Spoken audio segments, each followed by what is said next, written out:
Hello, everybody. How is everyone doing today? Let's get this stuff set up. I think if we hop over here. Hello, hello, hello. All right. What is up, everybody? We're back in Vintage Story. Gonna continue going on here. Just a little update as to what has transpired since last time we played, which was on Thursday, I believe. We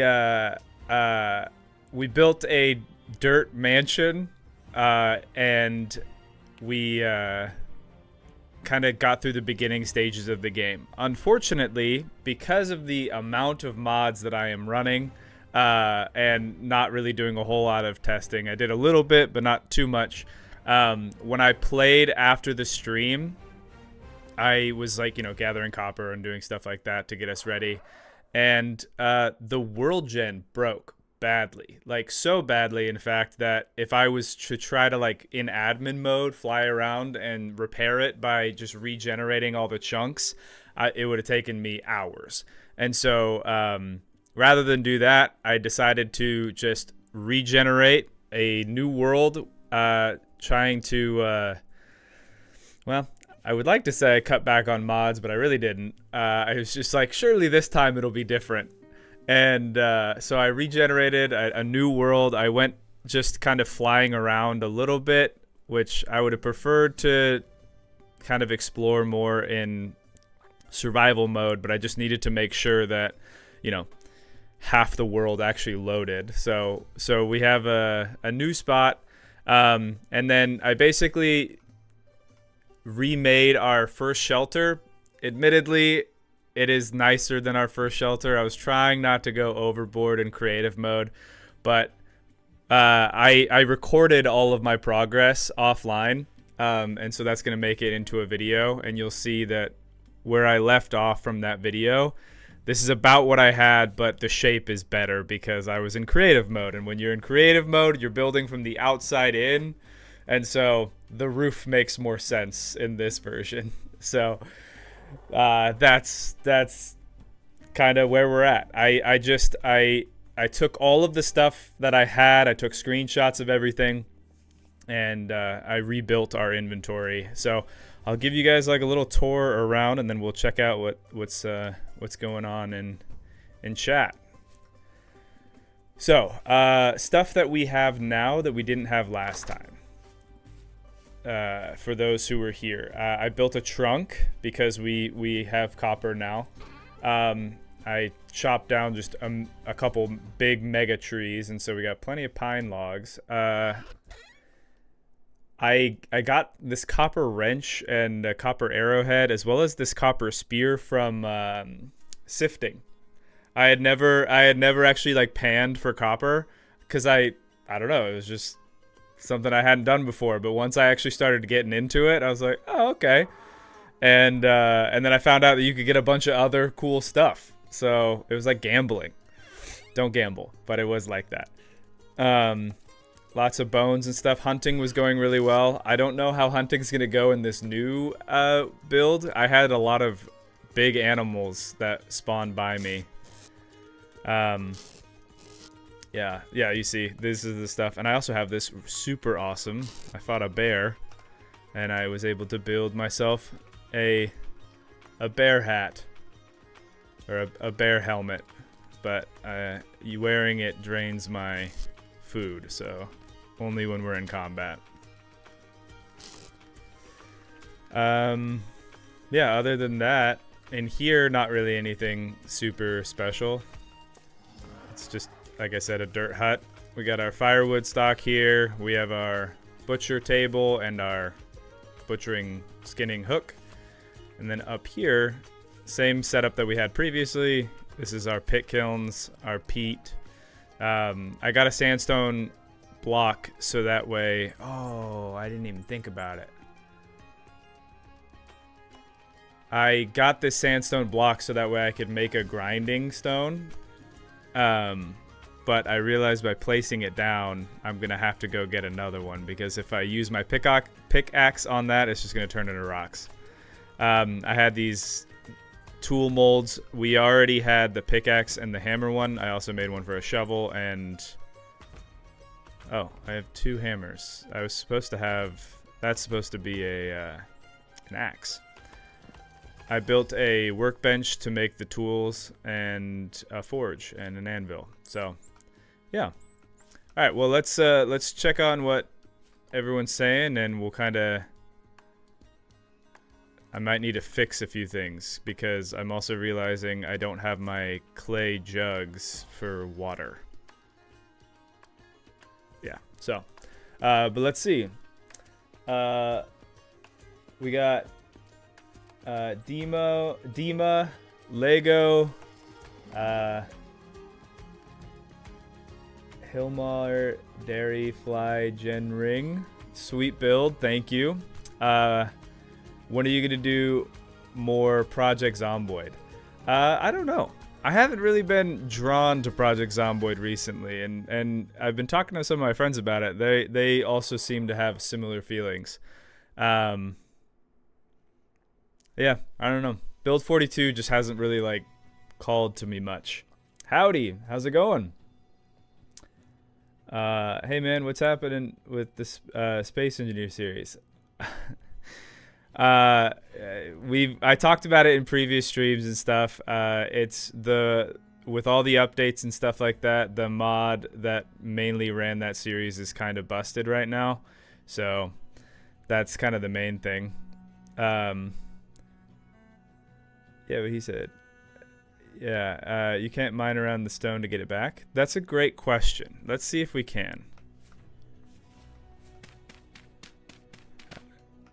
I mean, that's how I got it in the first place. Hey, yeah, good call. So at least I don't have to do that. I am just going to quickly hop into creative really fast because we're not supposed to have 2 of these. We're supposed to have an axe mold. There we go. Perfect. And then I had some clay jugs, and I think that's the only thing I missed from the previous world. Clay. I'll just type in jug.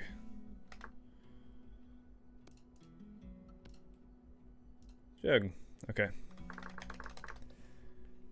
Back to survival mode. Perfect. And then yeah, I think that's everything. So we can get going again. Let's set the time, resume. I paused it to get thumbnail stuff, and now we're back in it. So also, you'll notice today that I tried to get us a new soundtrack. Some of the stuff from the Vintage Story video that I did a little earlier. And like this song, for example, I love this song. I think it's so good. There's actually like one artist specifically on Epidemic Sound, Bonnie Grace, makes absolute bangers for like medieval fantasy stuff. So let's lay the land here and kind of make a little to-do list, or not to-do list, but kind of figure out what we want to do moving forward.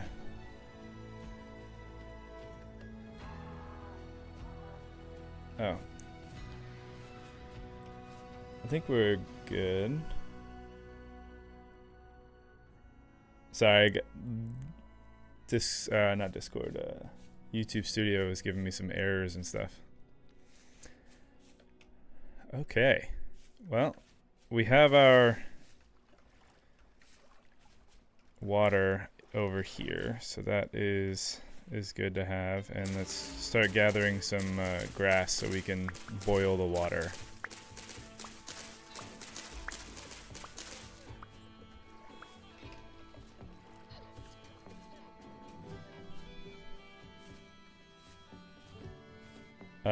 Oh darn. Sorry, I didn't know. Oh no, it's all good. No worries. Is this the same world or a copy? This is actually a different world. I was saying at the beginning, unfortunately, I must have done something in the world gen settings, or maybe some of the mods were outdated, but like the spawn of the previous world worked, and then in a very large area around it, the chunks just wouldn't load, and so they were just like huge empty voids. And at first I was like, if that's just like one area, I was thinking maybe we'd just roll with it and it'd be kind of be fun to think like, oh, this is part of the world lore, is that these just massive voids opened up in the ground. But it was just so much of the world after I did some exploring that it wasn't worth it. I just had to reload, or generate a new one, excuse me. I suppose I could have used the same seed, but you know, I didn't, and now we're here. Okay, so let's set up a fire so that way we can have another pot, right? So we can boil some water here.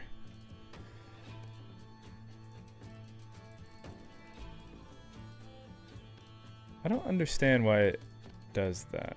Okay, there we go. Maybe so they can stay in stacks. Oh,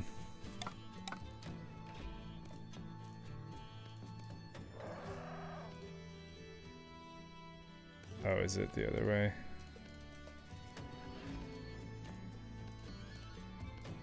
So, given the nature of the music that we have today versus last time, it may be a little bit louder, so just let me know if like the mix of volume seems a little rough. Because I'm a sucker for setting the mood with music. So I admit I spent a good amount of time making a playlist for this. But if it becomes overbearing, we can try to adjust volume levels and stuff. Also, you'll notice I made a little overlay thing for this. It's pretty minimal, but I took it off of the main menu. There's like the little wood accent on the side of like your new game start, load, and everything like that, and I just turned it into a small little minimalist overlay just for fun. So are you starting over a little behind to your last playthrough? I wouldn't say it's like super behind.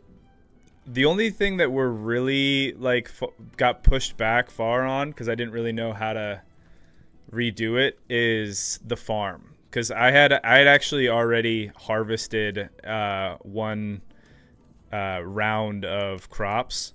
Now I did give myself the food back.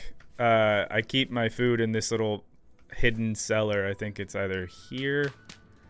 Yeah, here. So I still have all the food that I had previously. Actually, I think I cut down on the red meat and stuff because I think they were gonna spoil soon. So I gave myself half of what I had on those. Yeah, because like I said, I caught a bunch of big game.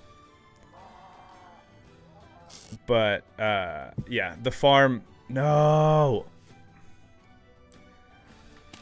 Dang it! I need to keep that thing out of reach. There we go. Okay, this needs to just go in a chest. You, over here. Okay, now let's put all this stuff back.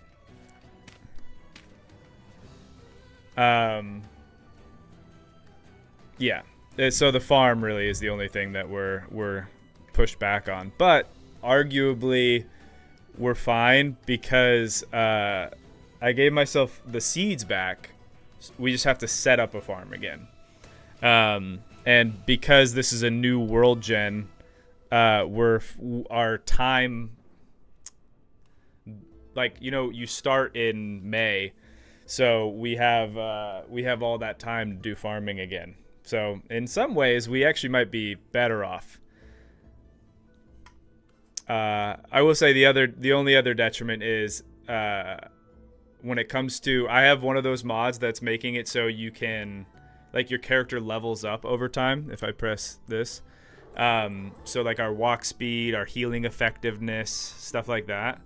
I had leveled that up quite a bit, and because this is a new world, new character, none of that crossed over, but that's not a huge deal. That's more of just like a passive little fun thing, like look how far we've come.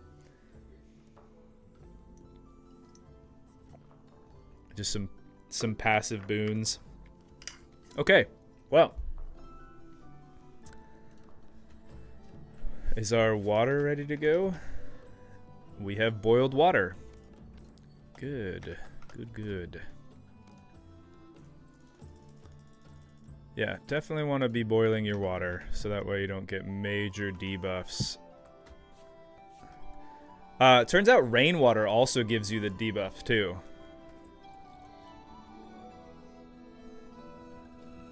Yeah, let's throw that in there. What do I actually need to make the grindstone? Because I can sharpen my axe and my pickaxe. Just boards, and I'm pretty sure I have plenty of boards. And if not, I can make plenty of boards.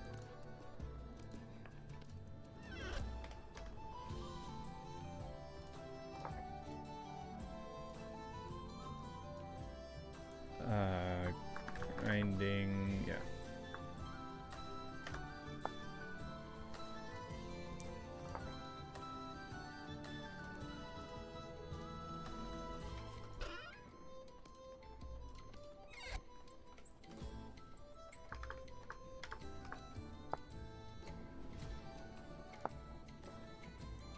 Sweet. And now I won't run into the problem where I accidentally place it when I don't want to. I kind of want to reserve this spot for a barrel, so that way I can quench my stuff.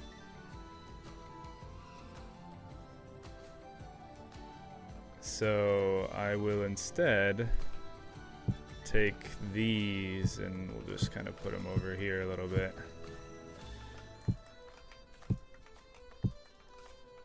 I want to get into chiseling, obviously. If you know anything about me, and this game specifically, chiseling is my jam.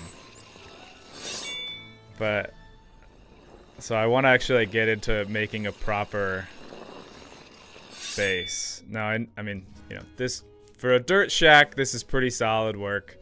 But yeah, I want to get into actually making a build and do chisels and stuff. But before we can do that, we kind of have to do some exploring around the area, because I don't know anything about this zone. This world is brand new. I set this up and I knew that I would take off from here for stream. Last thing I'm going to do before we go, probably should have been doing this while we were talking, is I'm going to make myself, let's do 2, yeah, that. Make ourselves some food for the journey here. Okay. While we were waiting for the food, I don't know if you guys saw this, but Vintage Story, or like some of the community members of Vintage Story, just came out with a airship mod. Have you guys seen any of that?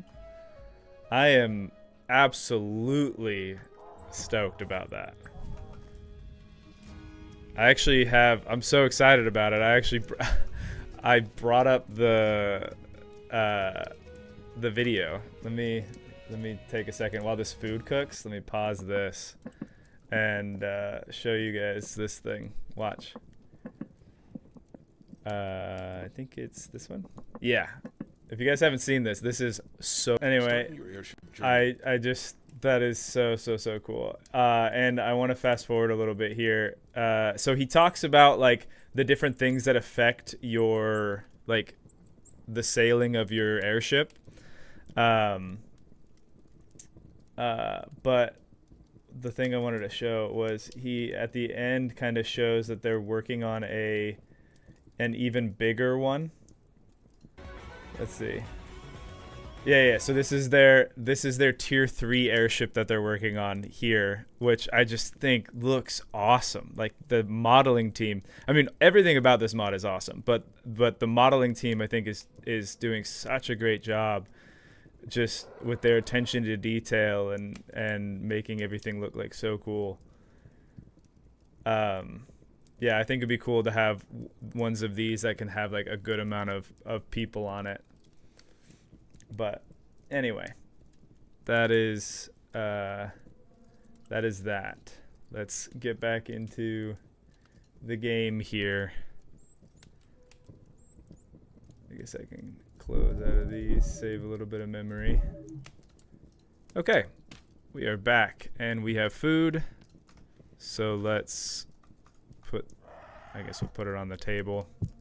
I will say the only thing that's so far as a downside of playing as a dwarf is that our everything is too tall for us, because the game is not made for you to be a dwarf, and so it's kind of funny. When we make our actual house, I might do like a raised floor or something, so that way we can get like a better angle on these like surfaces that we place things on. Kind of funny. All right, let's eat some food. Let's grab our walking stick and let's head out. Go do some exploring here. That's dope. Yeah, it's super, super exciting stuff. Is the Better Runes mod still there? The Better Runes mod is still there. I think that's just kind of a always on every mod pack. Oh, we got rye. Okay.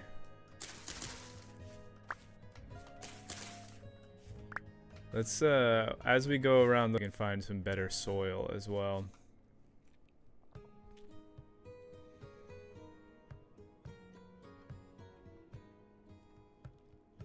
Anon asks, is the goal to play through the whole story content with a dwarven steel plate armor? I don't know. I haven't really done the whole story in the game. I think for me the beginning stages of the game, you're kind of just doing everything you can to get your systems set up.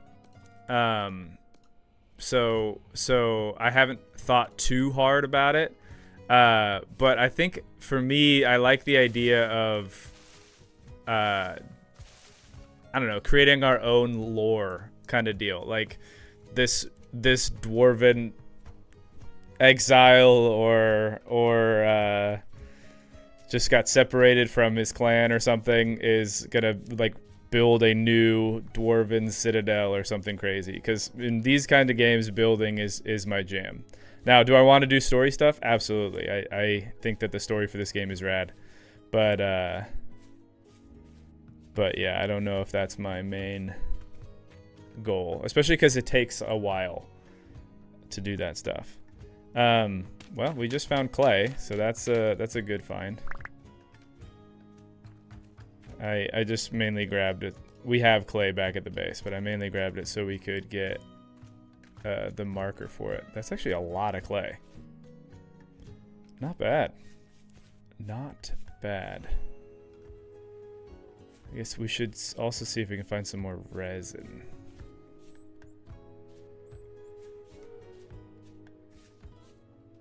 I will always take some sticks. Hi, I'm Avin.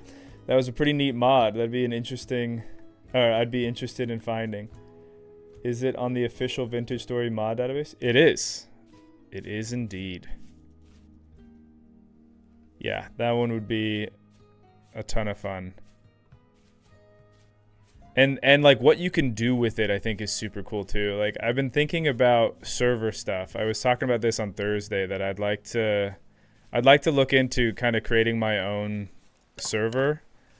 And the thing about doing servers is I mean, not universally true, but how I feel about it is like you kind of want to create your own story and your own like factions and civilizations and stuff, and so you kind of have to like think about how you want to set the world up, because it's like it's through the challenge of the world that you can create unique stories, right? Like if we go back to the No Suit Survival series, the reason that was kind of interesting for me, at least, to play through it was that everything that I built when I was on Helgen had to be able to withstand 3 times gravity and also kind of have some consideration for storms. Ooh, is this poisonous?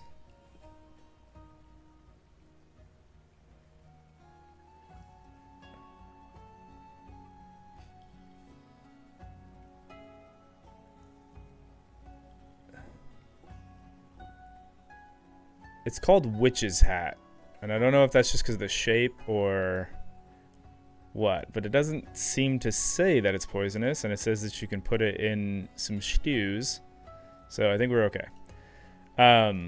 Anyway, going back to what I was saying. So, I think Rubik's Raptor, actually, I think that's the name of the channel, like, they do server stuff where every time they do a wipe, they come up with like a new idea. Like right now, the server they're doing is called I don't know. It's like Dune and Fallout mixed together. It's like it's really hot. There are crazy storms where if you're caught out in a storm like that, your character will just burn and die. So anyway, so my thought is if you do something kind of with a mod like the airships mod in mind, you could do something where there are just these big islands and then just like these spires, these huge plateaus, and then either like a wasteland underneath, or you could do like an ocean or something else like that. And so then you kind of get between civilizations, or you get between these areas of safety traveling on these airships. And then, you know, if you're thinking about like wasteland kind of stuff, then if you travel on foot, it's much more dangerous and a much harder journey. And I just think that'd be kind of cool. It's starting to get a little late, a little dark. Ooh, but we do have cattails over here. Oh, and we have blue clay. Also nice. Yeah, it's marked. I don't think I need it right now, but that's what we'll do. I also think I see more like wheat or something over there. Medium fertility.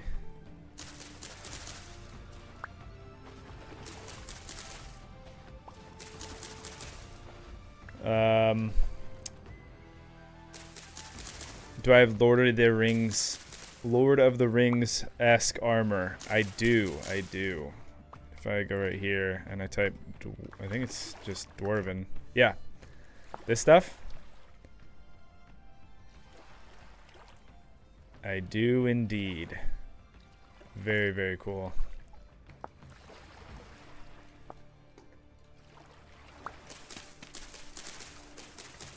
And I'd actually like to make my own maybe weapon mod, because I have some experience with doing like 3D models, and it wouldn't necessarily be that difficult because you just take an existing creation in the game. Like maybe I just make some, I don't know, dwarven tools or something. So it just takes the existing tool, but just change it slightly visually. Now it'd be interesting to see how that would work with, because I'm using Toolsmith. So maybe I wouldn't do tools because I am using Toolsmith and it already overwrites those files. I might instead just specifically focus on weapons because Toolsmith doesn't do that. And then, yeah, maybe like make like a dwarven great axe or something cool like that. And then, yeah, and then it'd be like a little special because I made the model. Speaking of making models too, has anyone played Blade Song? Because my brother just told me about it, and I bought it and I played it the other day. absolute madness. So cool. The campaign can get a little bit repetitive, but the story of the campaign is actually pretty cool for the type of game that it is. And the swords and stuff that you can make in that game. It's a blacksmith game. You make weapons, and I think it's really neat the way that they did it, because when people come in and they talk to you and they ask for a weapon, like, you kind of get a little bit of that person's backstory.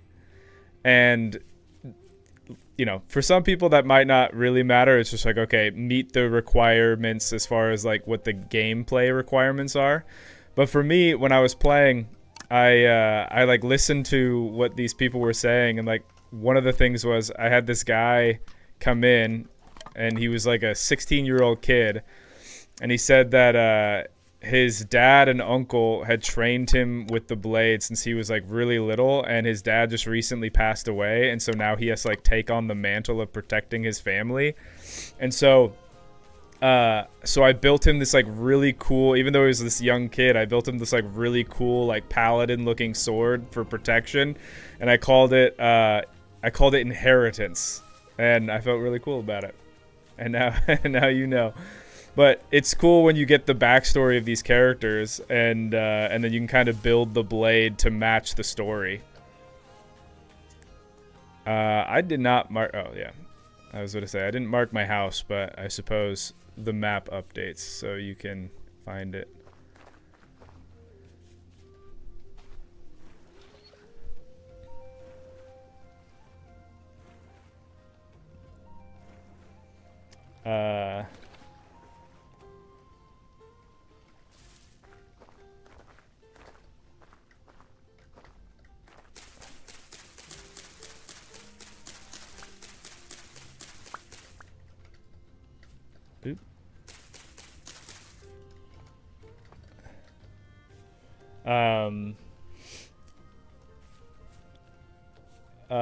The mod is named Echoes of the Lens, Cinders of Stoneforge. I guess maybe, I don't know. Is that not the Dwarven Armor mod? Yeah, I think what I like most about your content is you never go the easy route. It's true. I don't know what that says about me. I don't know if that's a good trait or a bad trait, but it is the way that I am.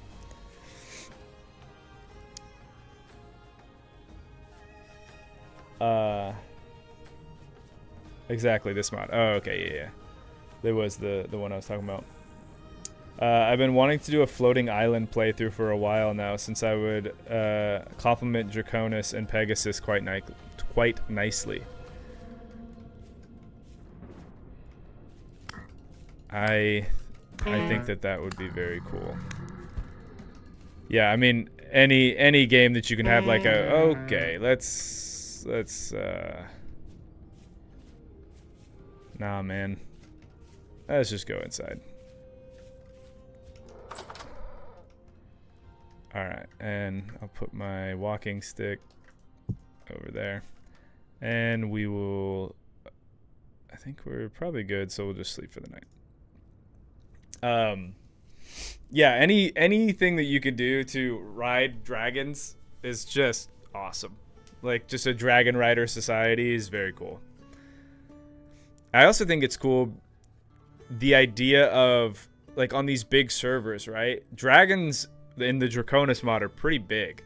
And so the idea of having to build like dragon stables that are like really large, or even maybe have like the stable that is roofed, and then you have a platform where you can kind of like walk your dragon out on and then leave from the platform, and that's kind of how you like come into the city and leave the city.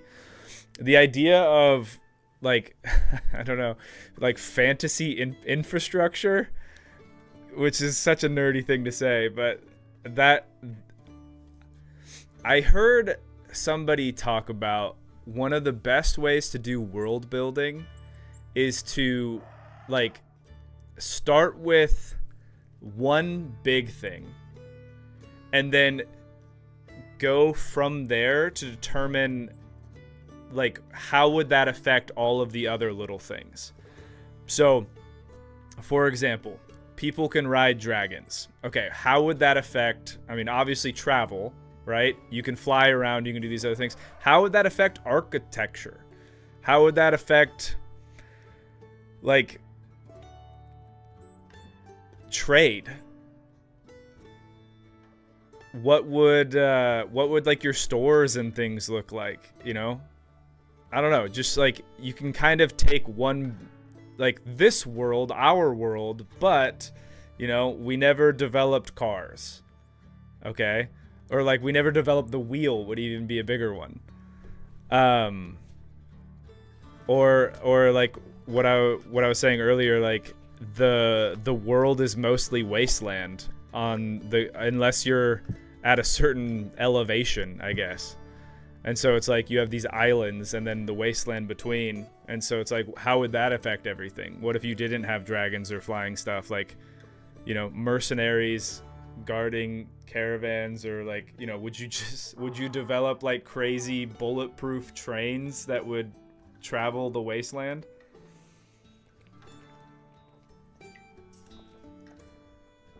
I don't know, but be pretty cool. All right, let's get ourselves some more food. Didn't find any additional copper, which is, I mean, I think we were kind of distracted a little bit.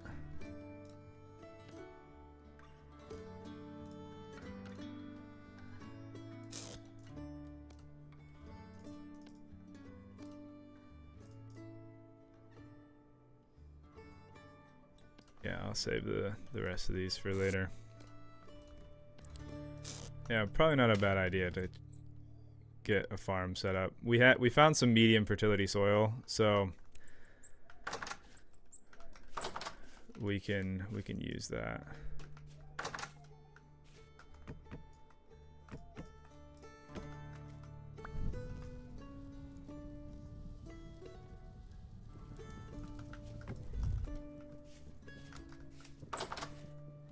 And how are we doing on water? We have a little bit, but I need some more here.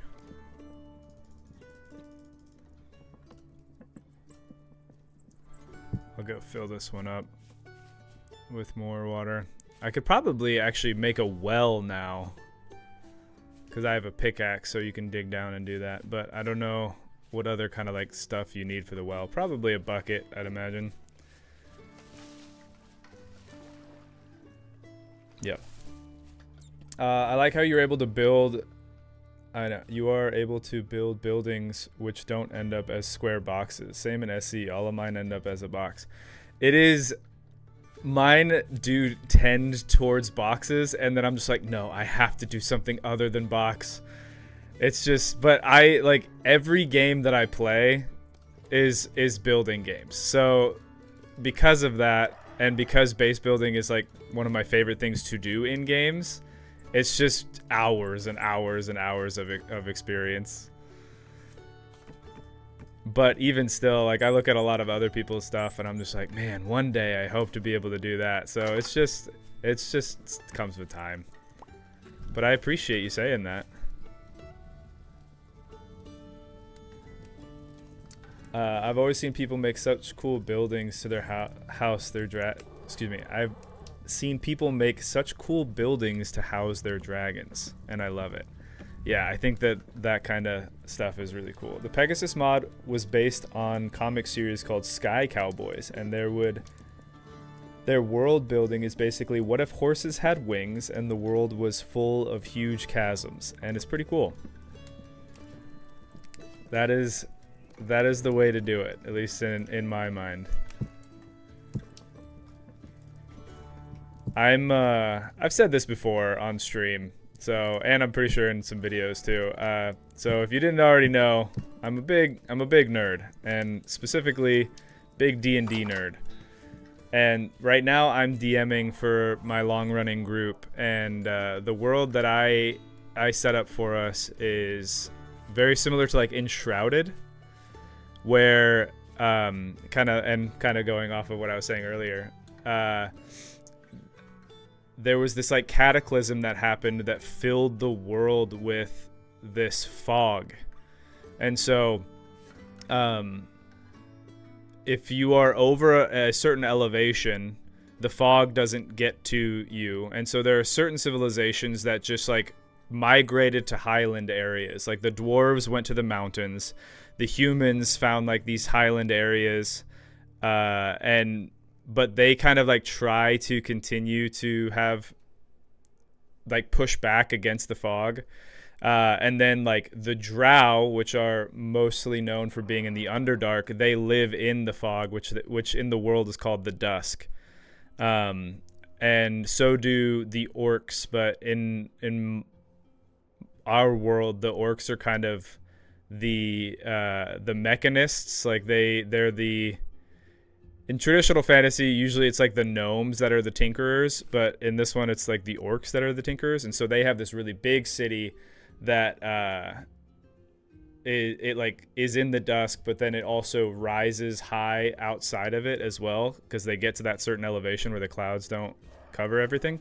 But anyway, inside of the dusk, there are these monsters called the Vari, and they come out and attack. And usually they only attack at night.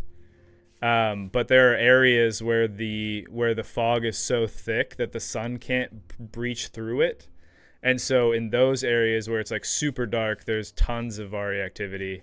And so it makes for really cool D&D stuff, because there are all of these ancient civilization ruins in areas that like, you know, people have long forgotten because it's in the fog, and maps have been rewritten and stuff. So yeah, I love nerding out on world building stuff. You know what? I think I'm going to go to the right over here, follow this river, see what we can find, because I think it looked like it was granite, but it also looks like it'd probably be easier to find copper. Oh, hey, look, a deer.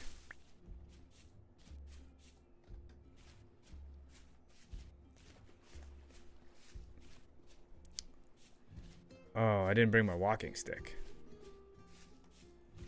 Bummer. Oh, I also didn't clear my inventory, so maybe we should run back to the base really fast and drop some stuff off. I also should just mark my base on the map. House. And it's gonna be pinned. There we go.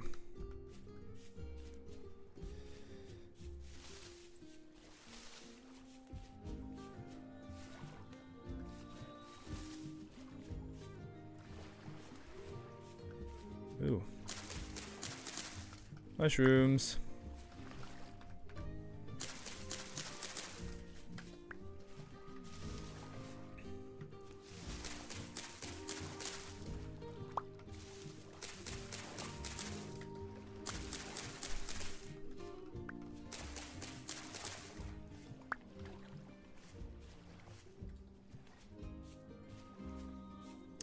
So when I was playing in between streams, I actually got the game on my second PC so I could do spectator stuff, kind of like what we were doing in the other videos. So I'm actually excited for setting those up. I kind of wish that we did that for the previous playthrough where Rick and I were playing, because I feel like some good spectator stuff would be kind of fun. I mean, I did some flyovers, but there were no like time lapses and things. Vintage Story actually has a built-in system for not for time lapses, but camera controls. So you can kind of set points, and then the camera will follow those points, but it can like do like a pan and turn at the same time, which is really, really helpful, especially for time lapses where you want to have your camera looking in the right direction. So yeah, I'm excited to see how that ends up turning out. Okay, do I have anything? Yeah, I do. These are my seeds. Cattails. I'll keep the berries on me just because that they spoil fast, so I should just, if I get hungry, I can just eat those. Put that in there, put those in there. Sticks are outside.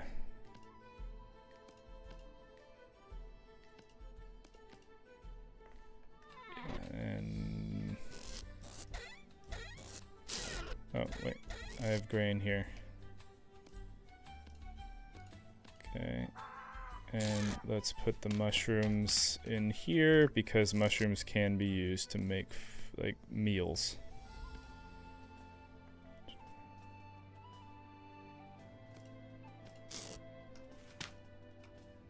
Man, I just love this kind of music. I mean, this song also was in the previous playthrough video, and I loved it then too, which is why it made. I think I used it several times because I was like, oh, just the vibes, so good, love it. I think music, man, it really is. It does such a good job at kind of setting the tone without even having to say anything. Which is helpful as a content creator because sometimes you're like, I don't want to have to explicitly write out every single thing that's happening all of the time. I didn't grab my walking stick.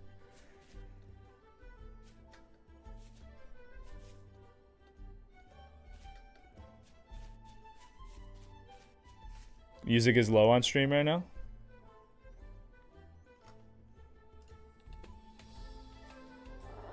Let's turn it up a little bit then.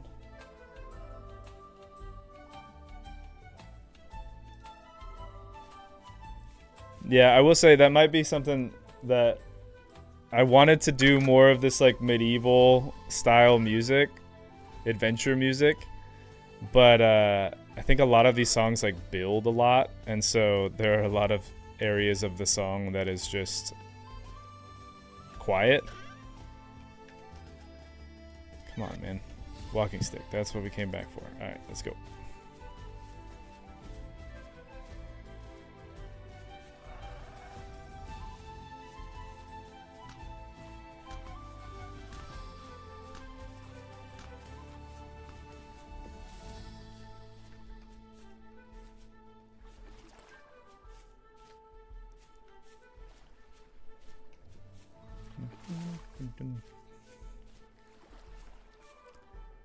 Alright, yeah, we'll keep going this way.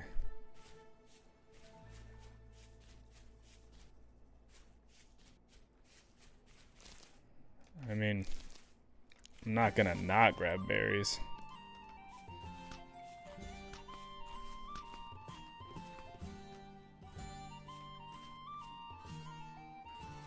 What can I use these reeds for? Oh, it's just, this is fully thatch. Okay, well that actually is kind of nice, because when we want to build a bigger building with thatch roofing, the fact that these big old plants can give you 4 of the thatch is pretty nice.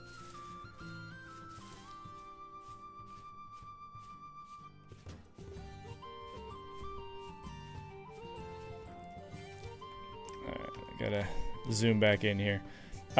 In case anyone is wondering why some of these trees look to be quite tall, there's a mod, I think it's called Better Forests, and it makes it so the trees generate a little bit taller, so that way, I think it's specifically for the purpose of when you have an elk and you want to ride through a forest, you're not just constantly hitting your head, or your elk runs into stuff where you can't go through.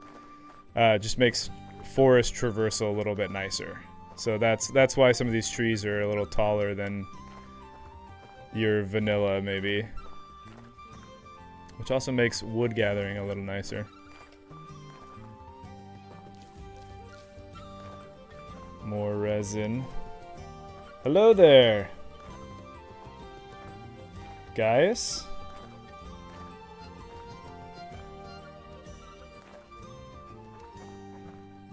I probably butchered that name. There, sometimes I look at usernames and my brain is just like, don't even try, man. Like, there's no way. You're not good at reading, generally speaking, but when you have a bunch of all those letters together, no way.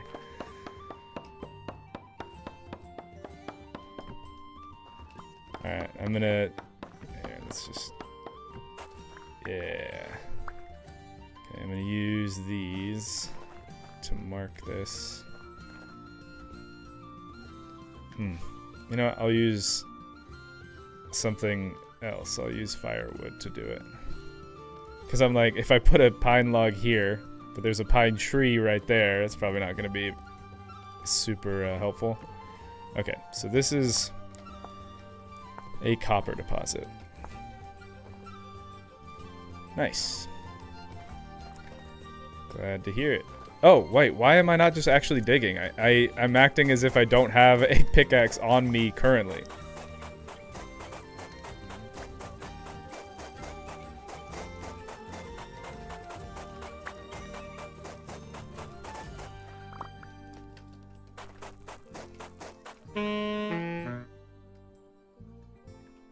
What?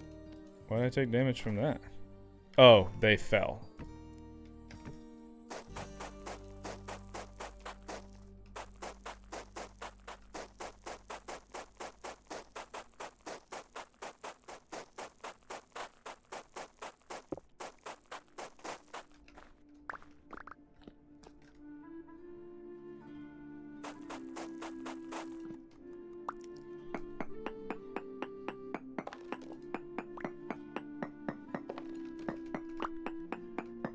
I hear monsters. Monsters of the night.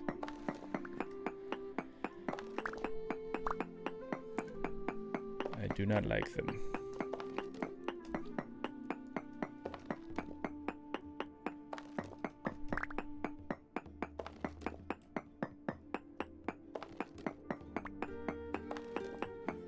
I'm actually pretty happy that we're in an area with granite, because I feel like I really like this as a building material.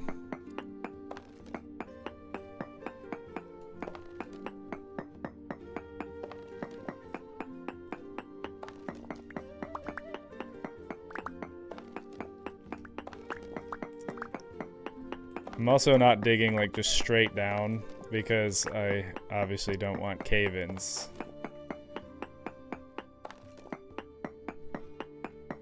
Because we are playing with cave-ins enabled. Plus, I'm getting granite stone as we're doing this, so it's kind of accomplishing two things at once.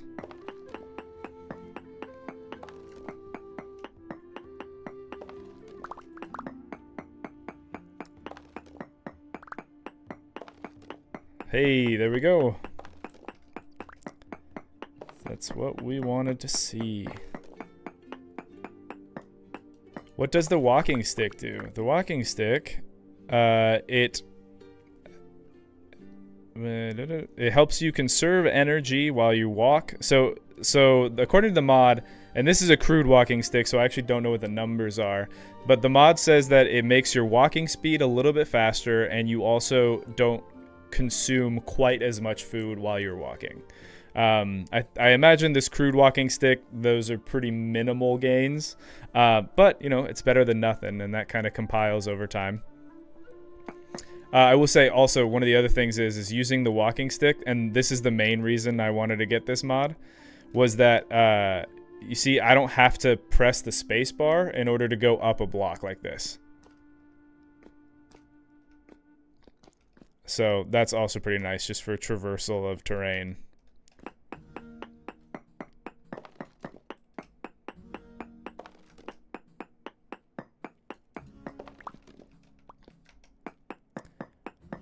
Although I don't think it works if you're sprinting. So it really is either a walking stick and not a running stick.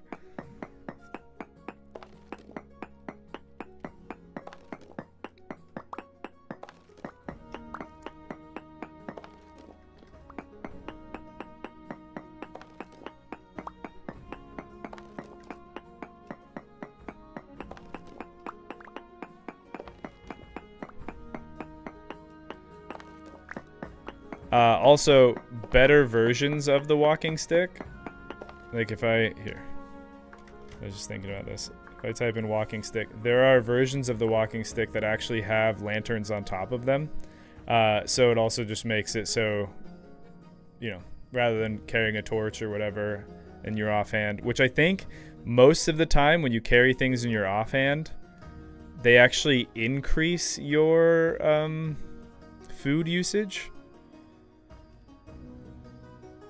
That's what Rick was telling me anyway. I wonder if me putting this in my offhand is actually not doing what it's supposed to do. I didn't actually think about that.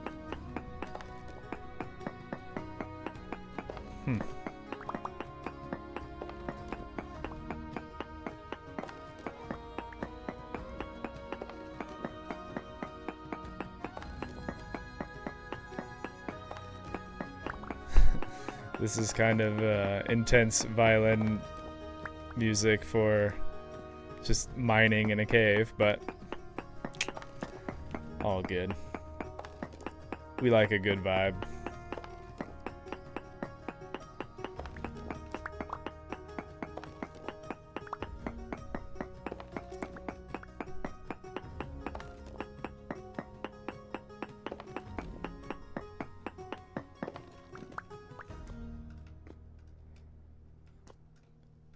Well, cool, man. Yeah, let's just use this gravel here to get on out of here. Saw that coming.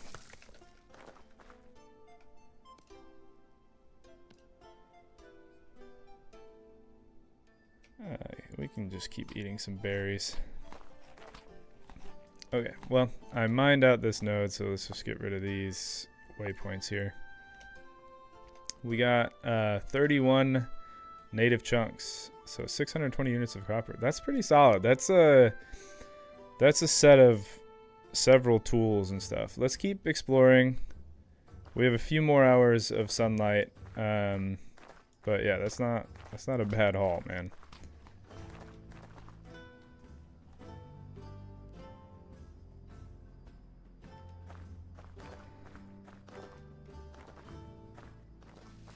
And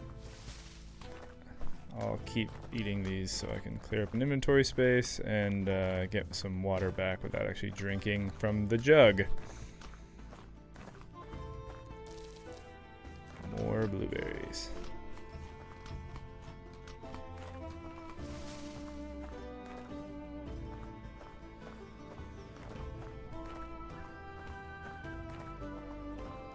Hey, look, fish.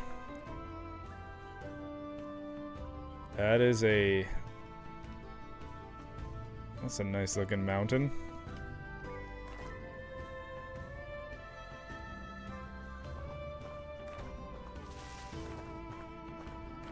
Alright, let's just follow the river and head back. See if we can find anything cool along the river here.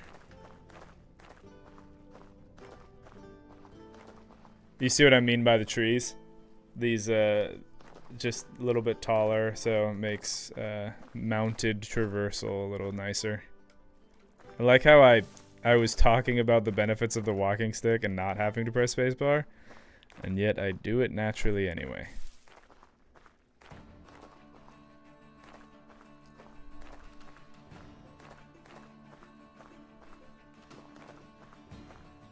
What's the rift activity right? Ooh, we got high rift activity right now.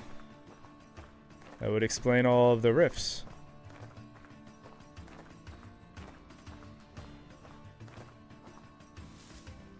Is that more copper I see? It is, in fact.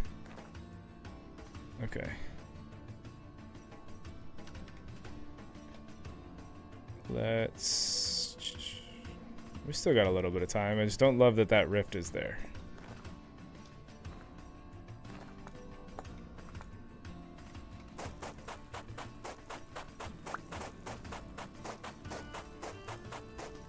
If it starts getting dark, maybe what I'll do is come back tomorrow. I'll sleep through the night, come back tomorrow, and we'll bring some support beams with us. So that way I don't have to worry too much about cave-ins.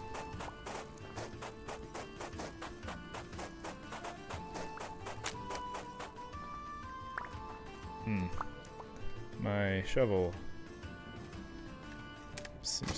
broken.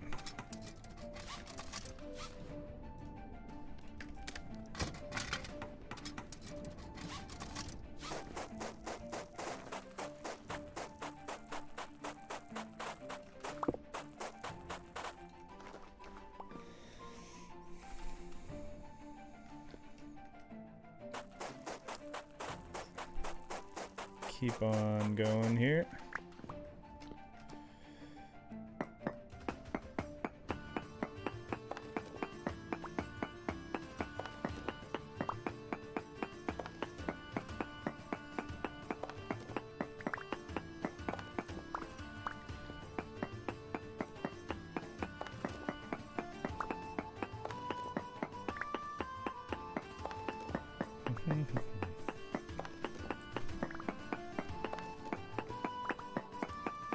Is everyone excited about the 1.22 update? I think they're adding in a lot of stuff that is going to be pretty sweet. Specifically, I'm excited about the fishing. Just because I feel like this game has so many in-depth systems for a lot of stuff, and there's a lot of early game survival needs. And I feel like in a lot of ways, like fishing was one of the major early ways in which people were fed. And we found our copper.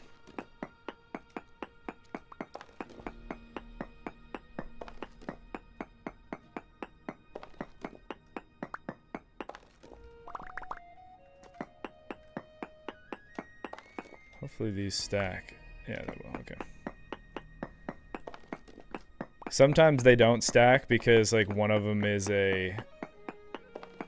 like a rich deposit, which I mean would be nice, but it definitely makes for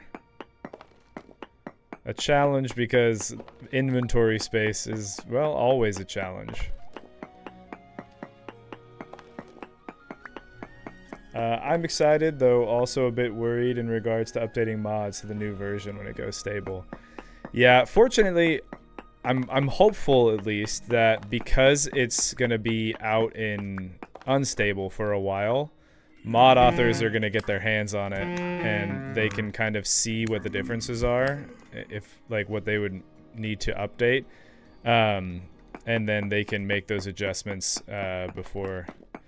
Now I imagine they can't do all of them because obviously when it's in unstable, it is subject to change at any given point. Okay, maybe it's about time I get going home. Because, oh, well, if I can get home. No. Well, dang it. I feel like it went from 0 to 100, like, immediately. It was like, oh, here's one drifter. Here's 5 drifters. Okay, well. That is unfortunate. I think it's only 8 o'clock, and we can only sleep for, I think, 7 hours on this bed. But if I go back there right now, it's gonna be...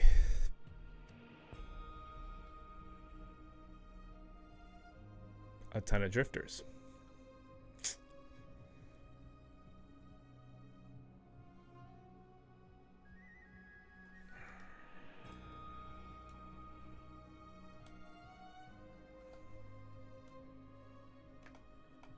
Well, you know what? I think I know what I have to do.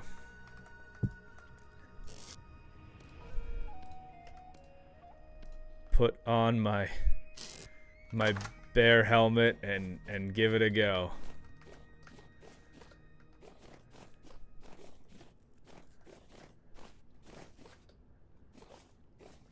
Hopefully I don't live to regret this. Well, hopefully I live. Hopefully I don't regret this.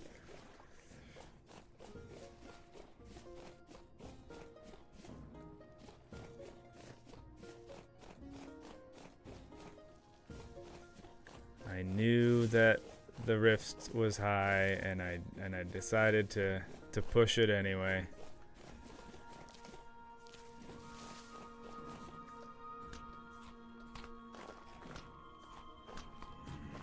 Speaking of, it's alright. We have violence on our side right now.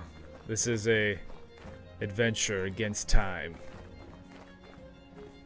As the sun starts to set, we find our hero traversing the gravel sands.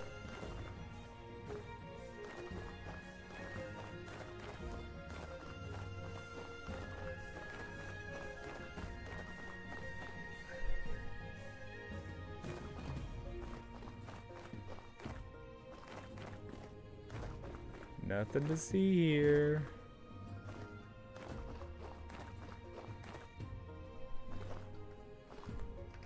Alright, let's get this stuff. Are all the drifters still in here? Doesn't look like it. Just only the ones that I had fought.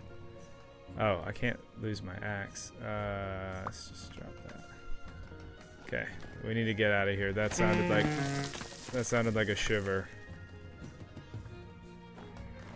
And a bowtorn. How exciting.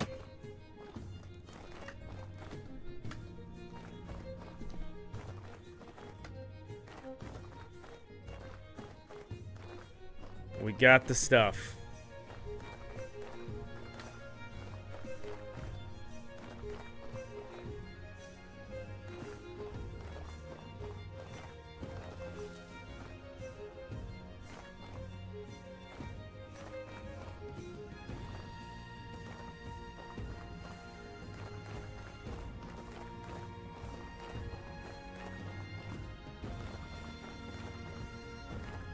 Well, with the amount of copper that we got from this journey, I think we can start making... I can finish my tool set by making a shovel and a knife. And then I think we can make a chisel. My favorite thing. And we can start laying out our actual base. I just kind of have to think about what stuff I want to use as building materials.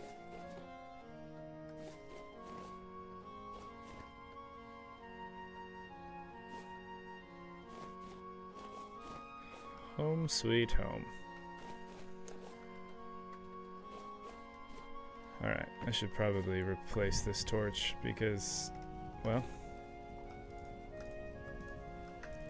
I thought I had the mod that let me do that. So that way it doesn't burn out.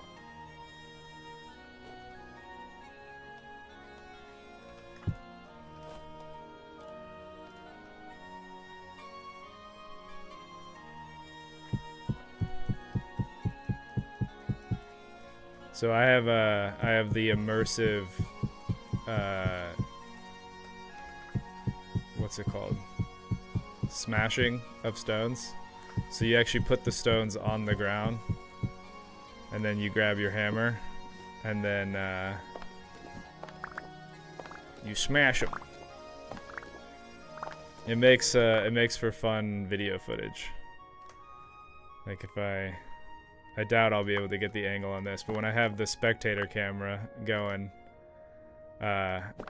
it's kind of fun.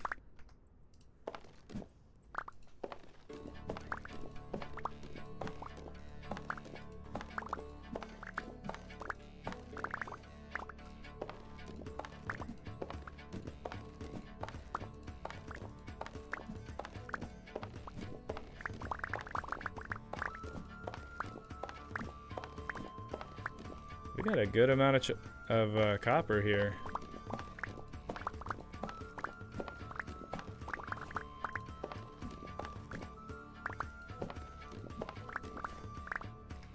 Cool. Oh, did I not give myself a... Oh, huh. You know what else I had on the previous server that I don't have right now? Is my crucible. Obviously I had one because that's how you make your tools, so I'll just spawn one in really fast. And that'll be the last thing. If I find that I'm still missing stuff, I won't go into creative mode anymore. It's just like, oh well, man, you had the opportunity and you forgot. So I don't want to keep going back and forth.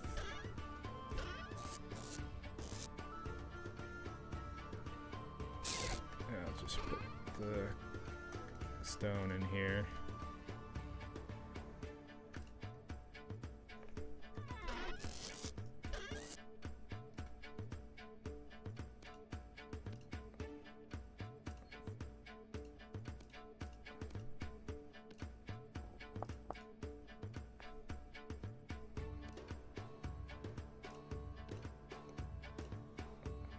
Kind of get my inventory stuff set back up after the unfortunate demise.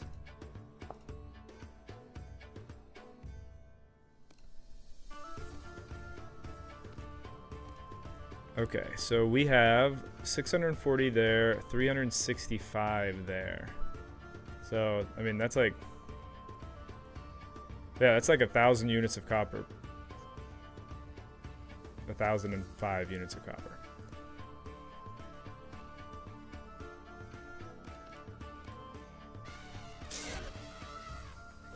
Was that an elephant? I have the, I mean, I'm not saying that as in like I'm surprised because that's not in the normal game. I know that I have that mod. I just did not think that elephants would be around here.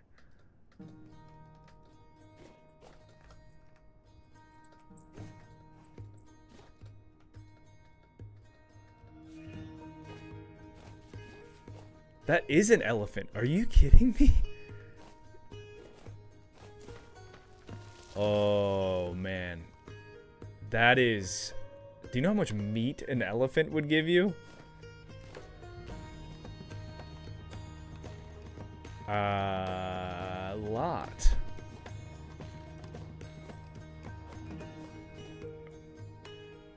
Okay, well, I mean, basically at my base. Or is that a mammoth, actually? What's wild, too, is usually they spawn in packs. And so the fact that there's a single elephant or mammoth here is pretty interesting. Okay. Not bad. Alright, let me toss that crucible and then...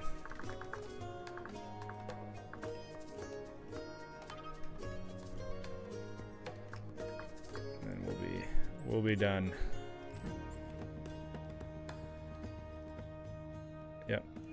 I truly cannot think of anything else that I didn't transfer over from the previous save. So, that's it. If I'm missing anything else, then you gotta make a new one.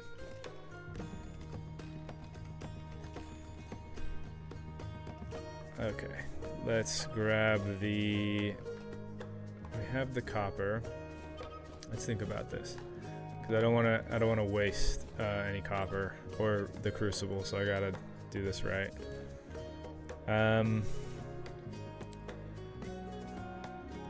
We'll do a shovel.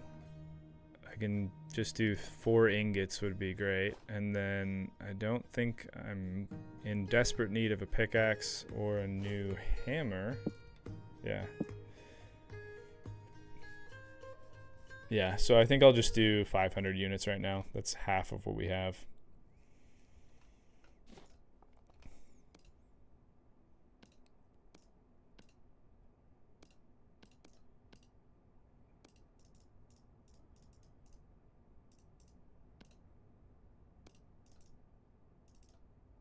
Probably 100.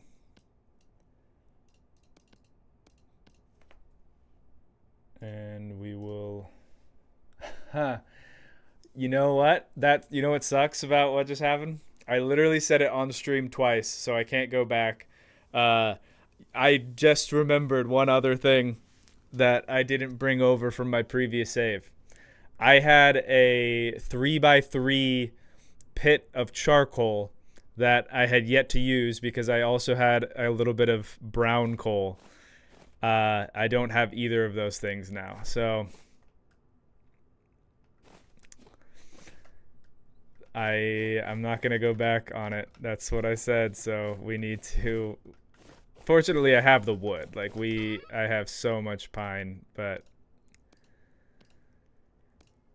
we're gonna need to wait for a charcoal pit to burn So let me see if I can set that up relatively quickly. And then we can go from there.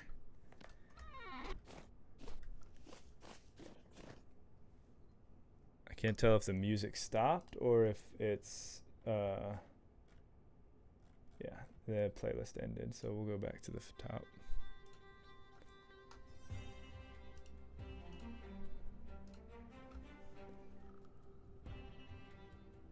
I missed the beginning of the stream. Looks like a ton was done. Not a ton was done this stream yet. The previous stream that we did, we got a good amount of the ways into the playthrough, but the world gen got screwed up, so this is actually a new save. But I just migrated over the stuff from the previous, or at least some of the stuff from the previous. We're actually running into trouble right now because I forgot to do certain other things, like my charcoal. All right, let's set up the charcoal pit here. I need to get tons and tons of firewood.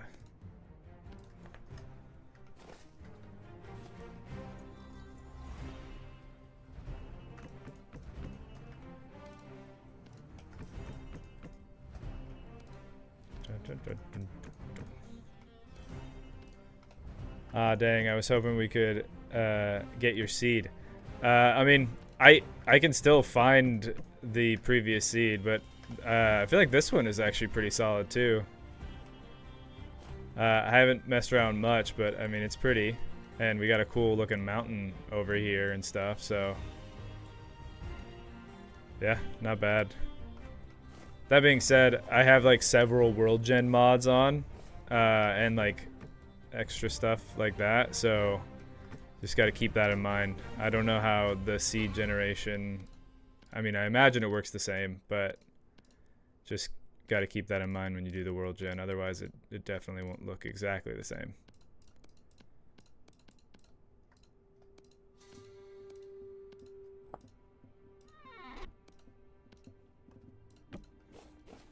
But yeah, I feel like once I know everything is like fully, I mean, it'll never be 100%, but once I know everything's like fully stable, I'll put the mod list down below, and my world gen settings too, because I know people ask about that a lot. And then you guys can mess around with it.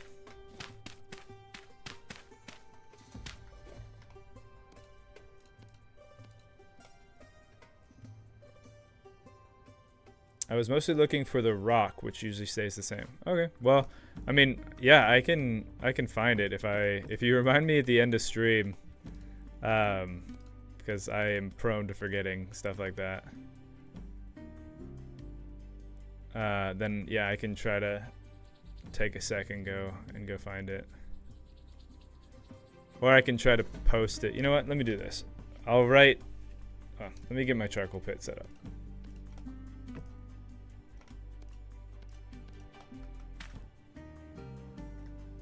Okay, the charcoal pit is warming up. We'll go and sleep. Okay, so here's what I'll do. I'll just write it down here after stream.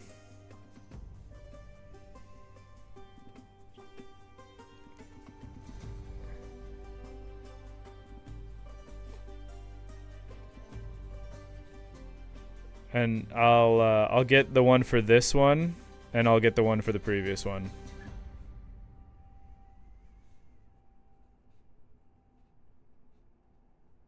And then when I stream next, I'll just have it in the description.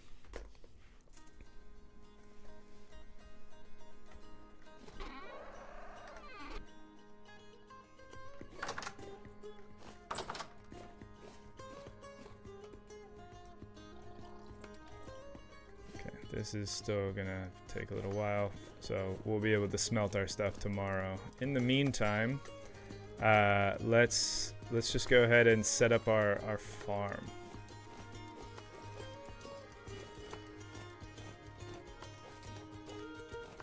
Which I'll just set up over by this this lake over here.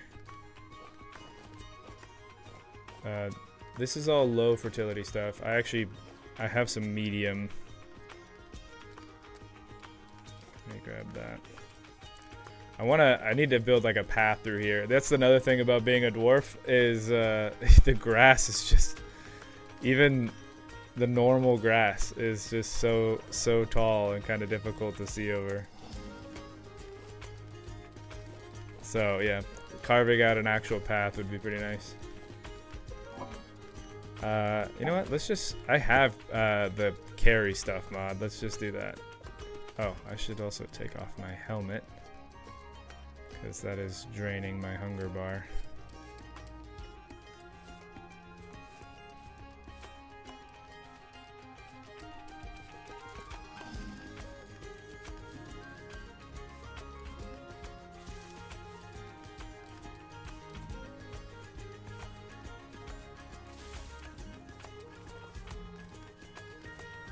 Thanks, I've been wanting to find obsidian for some time. Yeah. No worries. Is that a trader over there? I think that's a trader over there. Yep, sure enough. Okay. I'm gonna have to get rid of some of these reeds. But maybe we can replant them somewhere else.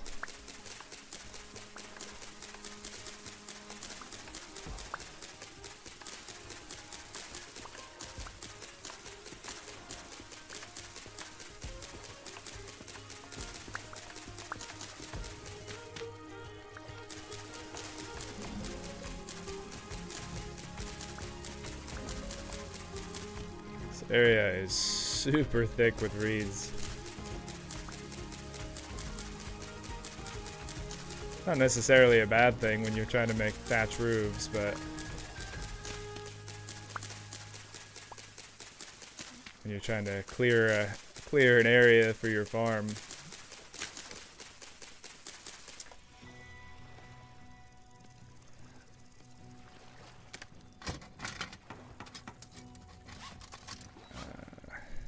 Guess we're doing a dry grass binding again.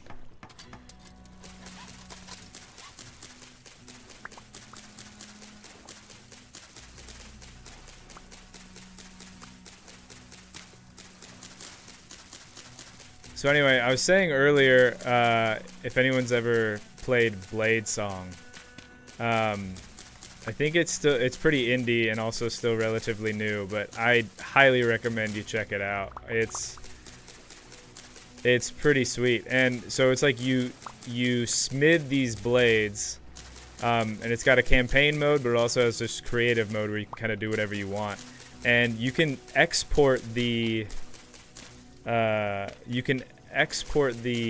model that you make, and you could actually 3D print the blade that you've designed, or like bring it into other stuff. So there's a part of me, granted, like that game is pretty kind of photoreal, or goes a little bit more for the realism, but there's a part of me that's like, man, I wish that there was a way that you could maybe integrate that same kind of logic into designing weapons for other games, or maybe even take that model and then import it into a game like Vintage Story. Because the way that the game works is depending on the size of the blade, like the profile, like width, length, everything, it changes different stats of the blade. So like it's, you know, depending on how thin it is, it will affect how stiff the blade is. Or how long the handle is changes the speed at which you can strike with it. And so yeah, you just design these different blades based off these different parameters that people want, or like a good balanced blade versus something that's a little bit heavier in the front.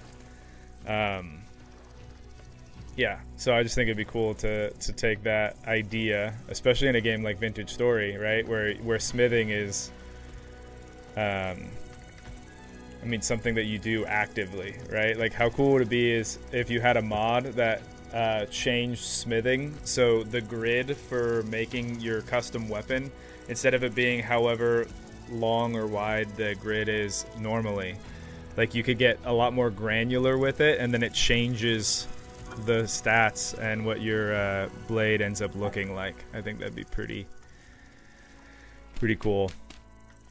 Now, I do not have the technical skill to be able to execute anything remotely close to that, but I mean, we just saw earlier today that somebody has been working for a year to implement a fully working airship mod that relies on weather patterns and has like fully custom animations and works with the system super in depth.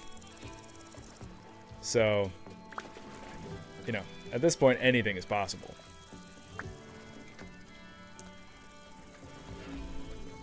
Oh, come on. I don't know why I can't like get out of the water when it's running like this.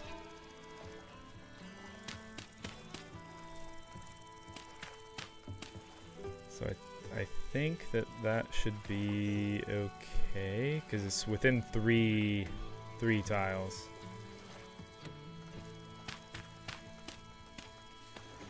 So then that would be another one.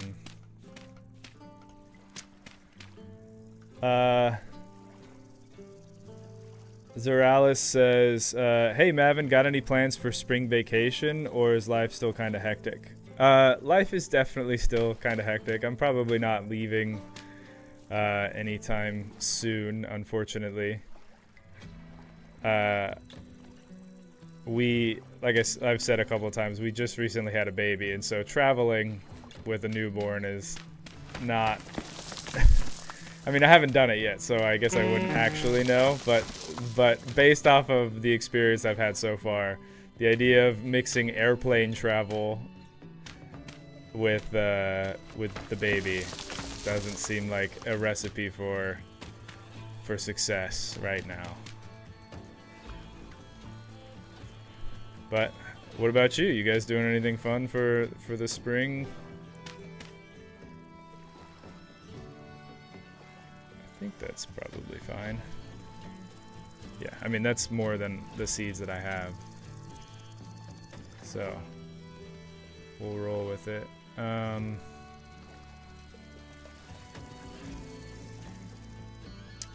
Another thing I didn't bring... Oh, no, I did, actually. I was going to say I didn't bring the hoe, but I'm actually pretty sure I did. It's just leaning up against a wall over here. Stubby dwarven legs couldn't handle the water resistance. I think that's probably true. That is probably true. Alright, we got the hoe.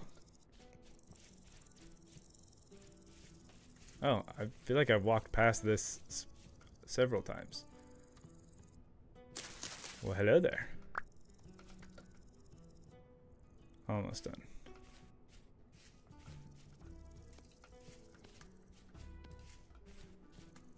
The airship mod definitely was a team effort though, but Riv and co did a great job. I was lucky enough to see some behind the scenes a few months prior to release. Oh no, yeah, I mean that they even said in their release video that it was a like 12-month process. So I can't even imagine how difficult that was. Yeah, it was mostly just to say like look at what they've accomplished, and it kind of gives hope to the idea that, like, you know, with enough time and effort and talented people, you can kind of do anything.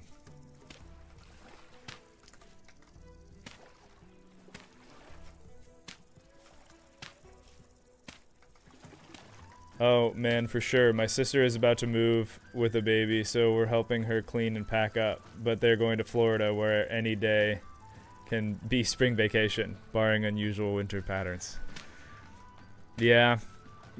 Just there are a lot of great things about being a new dad. Trying to coordinate travel is, I don't think, one of them. We're actually having a problem right now, so if there are any parents out in the chat and you got any good advice for me on how to get a baby that just does not want to take a bottle, that I would greatly appreciate some advice, because that's what we're butting up against right now. And it's so funny because like it's like you're like, look, you're a baby. There's no way that anything that you're doing right now could be taken personally, because you don't even know what those words mean or what your person is. But man, sometimes it feels personal. And I'm just like, it's a baby. They don't know anything. Does this game have some goal, or is it full sandbox? No, there's a campaign. There's a story in this game. I am a more of like a build sandbox enjoyer, but there is a story, there is a campaign. I mean, I shouldn't say that. I like both. I like both. So I like that it's there, but I also like, you don't have to engage with it. You know? Like, in order to progress in the game. It's just kind of like you learn more about the world and what's in it, which is, I think, a good way to handle it. And, like, yeah, and there are bosses and stuff to fight.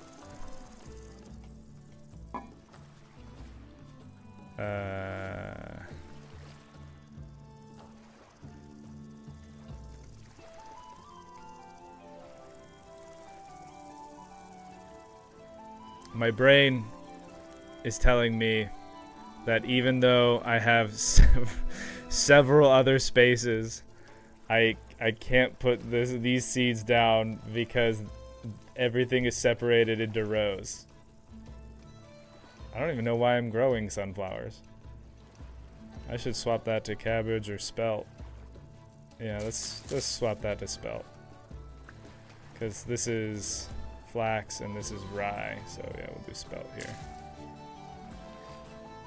And I guess I just won't be using this cabbage seed right now.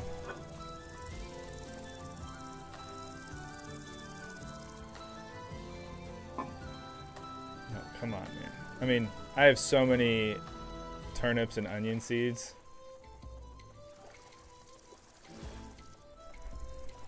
No, dude, just put it down. It's not gonna hurt you. It's not gonna hurt you. You can just put it. Yeah, okay. We did it. We did it. We planted the cabbage. We did it. All right. Our farm is up and running.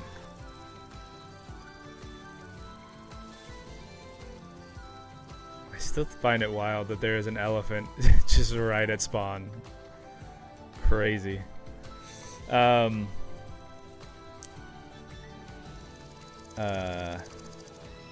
Try introing the bottle when they're already super hungry. Sometimes it's the bottle nipple, so maybe try a couple different shapes. That we have bought almost every bottle that I can think of under the sun. Yeah, we've definitely been trying all that.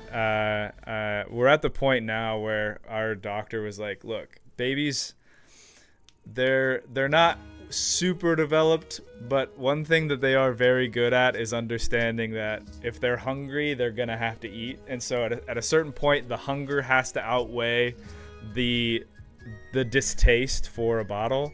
And so we've been trying a bunch of other stuff, but we're kind of at the point now where the doctor's like, look, it's gonna suck, but what you might need to do is just like stop doing the normal feeds and like the only way she's gonna get her food is through a bottle, and eventually like she's gonna latch to the bottle, but that's just, the idea of that is rough, both from like just a parent with a screaming child perspective, but yeah, also just like seeing your little one so sad.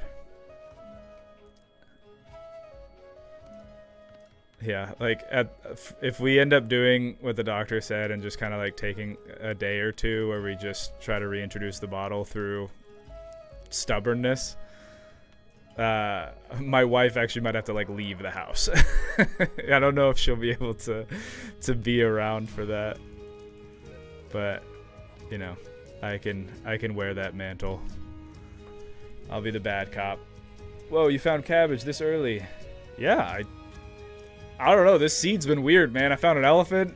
We got a cabbage. It's pretty good. That is rough. Feel for you and the baby seeing that challenge. Yeah, it's just life. I think that one of the issues was we didn't really introduce a pacifier also. So she doesn't do pacifiers, and she doesn't do bottles, and I think because of like, you know, there's similarities between the two of them. She's just like, no, I don't like this. So it's like, please just take the bottle. You're so hungry and you're so sad, and it's your food is literally in your mouth. I can't, like, I don't know what else I could do. Yeah.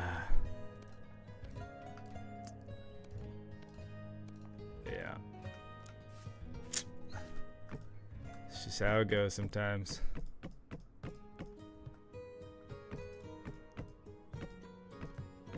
I will say it's kind of funny that how do I say this?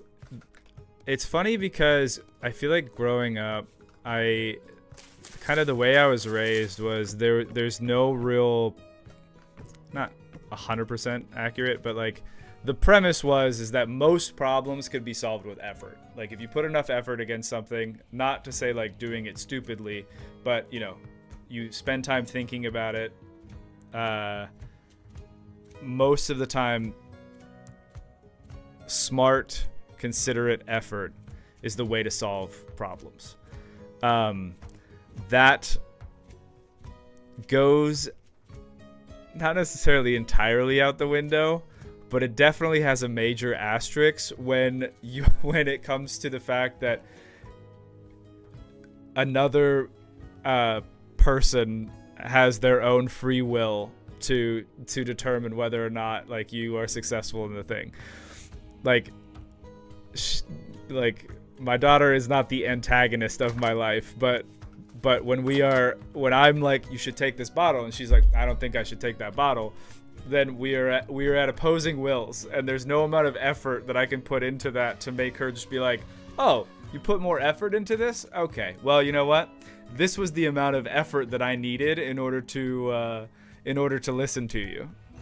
And that is going to be a hard pill to swallow, because I know that it only gets worse when they become teenagers. Good luck with the bottle feeding. Both my kids insisted mommy was the best bottle for 2 years each, but I wish you much luck and praying for you guys. Hey, thank you. I appreciate it. I'm happy. I appreciate everybody just kind of like being like, yeah, that's a thing multiple people experience. Like, you're not alone. I think that's honestly the best place to be, is just knowing that, hey, this is not your baby's not broken. This isn't a completely unique experience. You know, we get it. I'm actually just gonna go put those back in the thing down there. Are we almost done with the... It's close. All right, well, if we sleep through the night, then we'll be able to get our charcoal going. We can smelt some more copper, and then we can kind of get into some stuff. Gotta say, it's encouraging seeing how open you are to this experience. Keeping calm and determined is gonna help you go far. Oh, well, thank you very much. I appreciate you saying that. I feel like one of the skill sets that I do have is because of just the way that my brain works sometimes. When things become really stressful for a lot of other people. Oh, I had it on my back. When certain things become really stressful for other people, I can kind of, I think I'm a little bit more resilient to that kind of stuff. So like a screaming baby yelling at me for a couple hours, it's like, it's not great. I don't love it, but also like I can handle and then, you know, walk away and it won't affect the rest of my day. But I also think that stems from the fact that my brain is in panic mode a lot of the time. And so like external anxiety factors are like a welcome thing to the more internal ones, I guess. I don't know. Yes, smelting. That's what we're gonna do. I think our pit is done.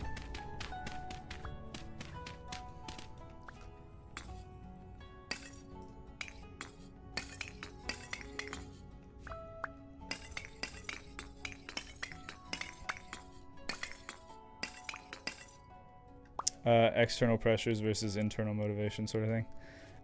Yeah, it's not, I don't think it's like a motivation kind of thing. It's I don't know. It's more of like a,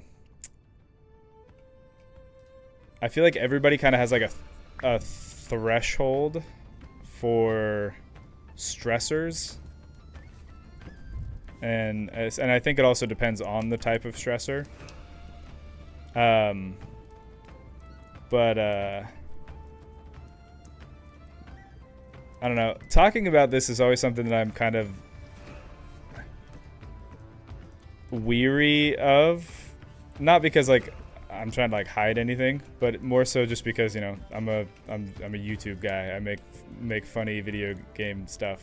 But also, you know, there are people out there that have similar experiences to me, so maybe hearing some stuff would be helpful. Yeah, I have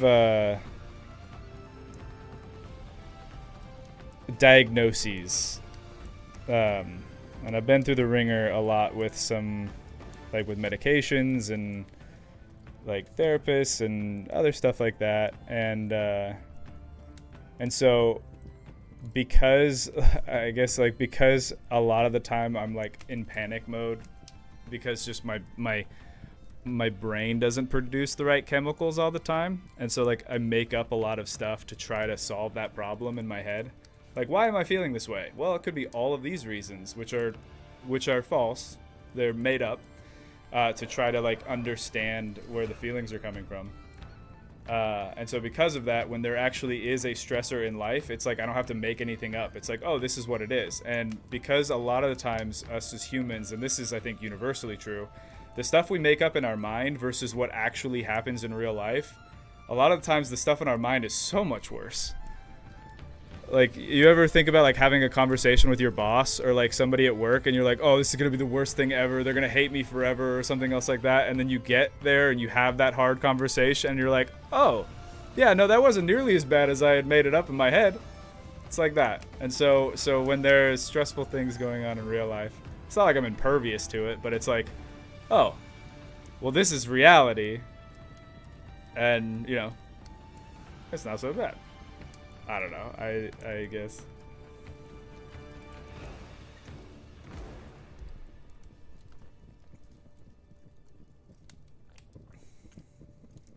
I don't know if that's relatable or not.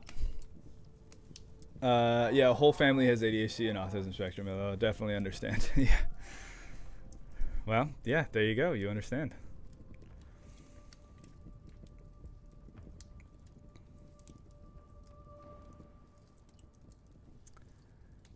Yeah.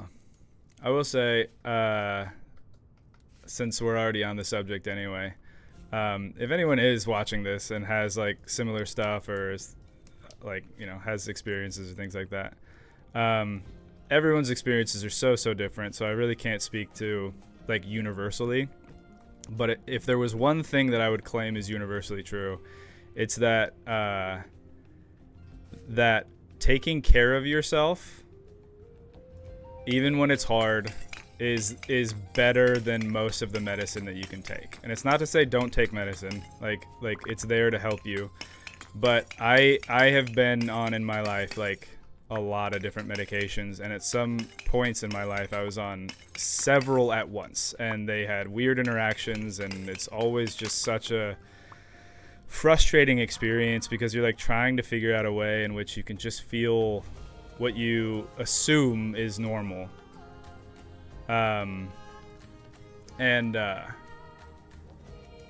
It's such a cliche, but it's a cliche for a reason. Like getting outside and getting fresh air, like going for a walk, eating stuff that like actually fuels your body, like taking vitamins, going to the gym, just like there's if you just try to help your general well-being, it will help your mental so much. I can't tell you the amount of times that I started basically seeing things in black and white, like all the color faded from the world. I'm just like, what is the point of anything? And then it's just like, oh yeah, I haven't eaten in 6 or 8 hours. And so it's like my blood sugar is so low. And it's like, it's so silly to think about because it's your brain, and you're like, how could my brain be that impacted by like my stomach? But it is so true. And there's so many studies right now that are coming out specifically about that connection between your brain and your stomach. But I'll get off the subject because I feel like for the maybe like 1 or 2 people that hear this and they're like, that's awesome, I feel like there are more people that are like, what are you going on about, dude? Can we just fight video games? And the answer is yes. We are pouring copper ingots.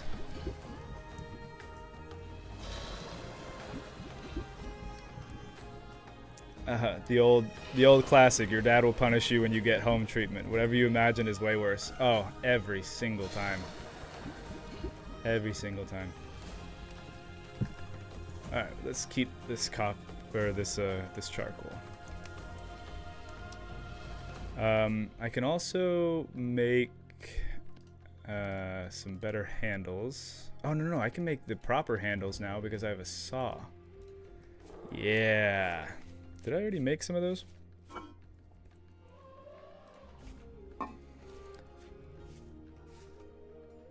Yeah, self-care is essential. I often fall back on the oxygen mask metaphor of needing to ensure you can breathe first before helping others to breathe. I think that is super true.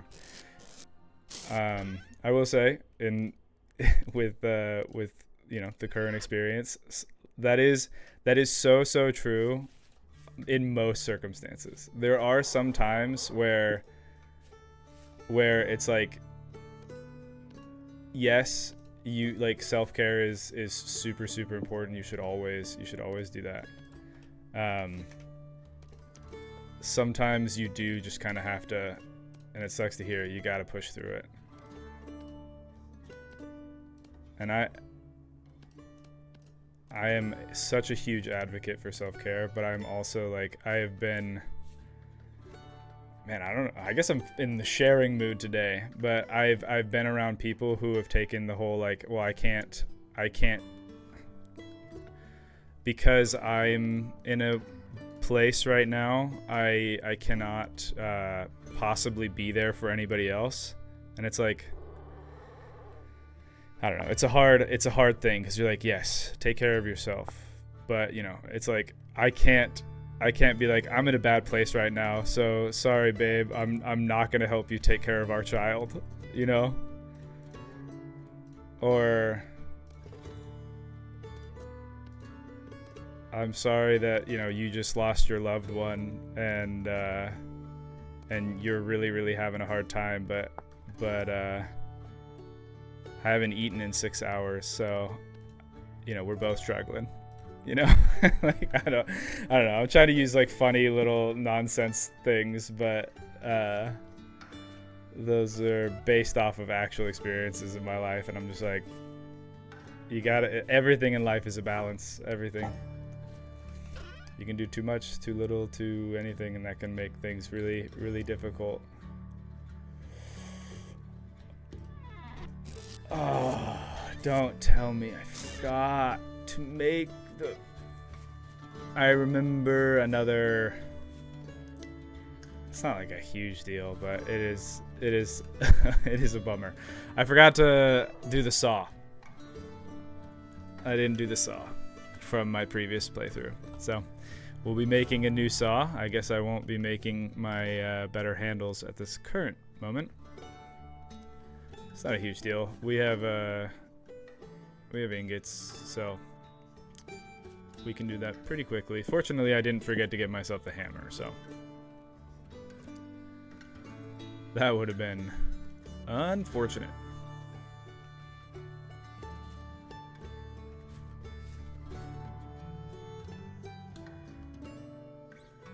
Well, I guess in the meantime then, we will be using at least 2 crude handles. One for the shovel here, and then one for the saw. And then when the saw breaks, we'll put a better handle on it.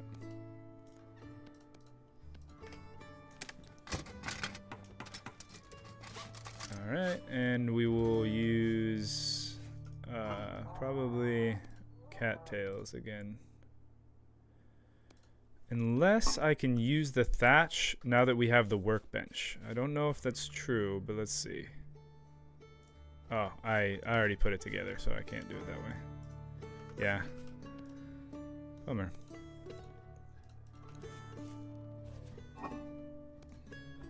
Okay, let's get these cattails going. On this guy. Now we have our shovel back in action.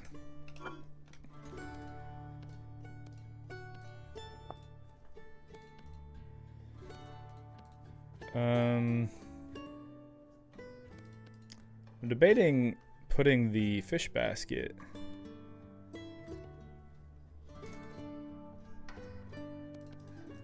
down, but I don't really know where I'd put that yet.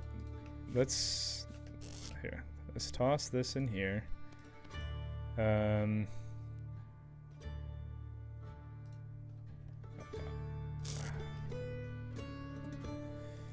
I have more nails, right? Somewhere, I think. I'm gonna build a second or another chest. Yeah, here we go. Let's build another chest here, and we will. That elephant cracks me up. We'll put it over by this forge area, so that way I can put my forge stuff in here, like our copper and our charcoal.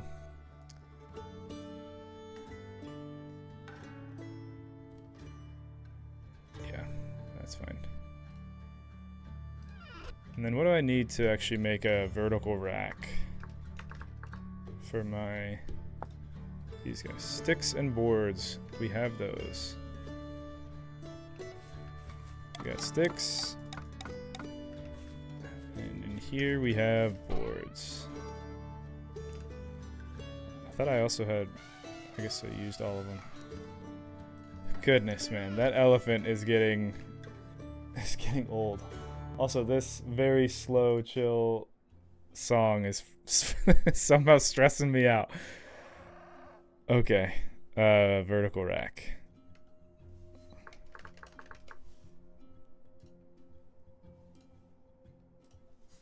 I think that's so funny. It happens to my wife too, though. I had my wife playing Planet Coaster, and she's like, I can't play that game. I was like, why? It's such a great game. And she's like, it stresses me out because there's like, it wants you to be chill, like it wants you to be calm, and in the wanting you to be calm, it's stressful. And I was like, what? But I suppose I get that in this context. It's like when you're watching a show and you're like, I know that character is too nice. They have to be a bad guy. You're like, what are you talking about? You're like, no, trust me. That character, the super, super nice one, absolutely a menace, a bad guy.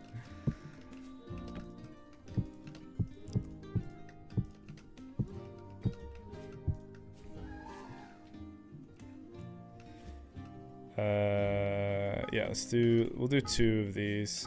We're wanting to do,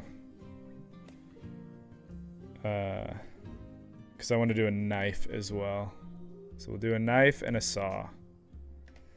Let's get the hammer, and I have a piece of charcoal here.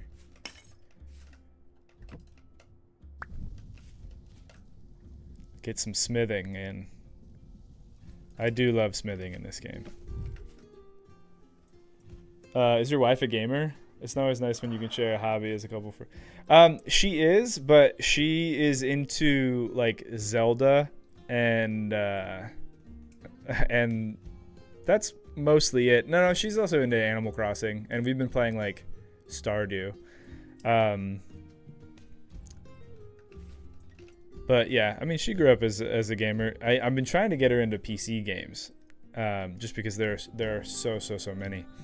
The bummer though is that she's not into like my super nerdy hardcore survival or engineering games, which honestly, like, I get it.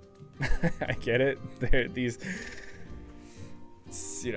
It does take a special kind of person to be into those games specifically.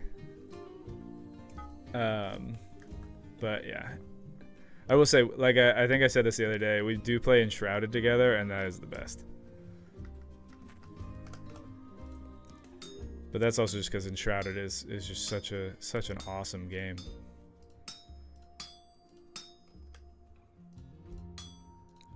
Because you get both. Like, you have, like, it's got such great RPG elements. Oh, I love how I said, that's pretty funny. I was like, all right, we're gonna do a knife and we're gonna do a saw, and my brain immediately saw chisel and was just like, that's what we're doing.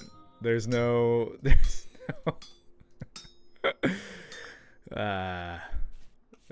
pretty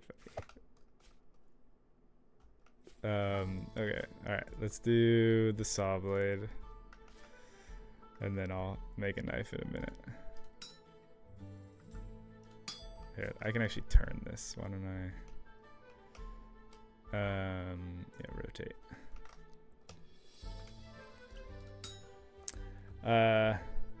That's LOL. That's the challenge. My girlfriend is an old school console gamer, not on PC. So collaborating on something together can be an exercise in patience. Yeah.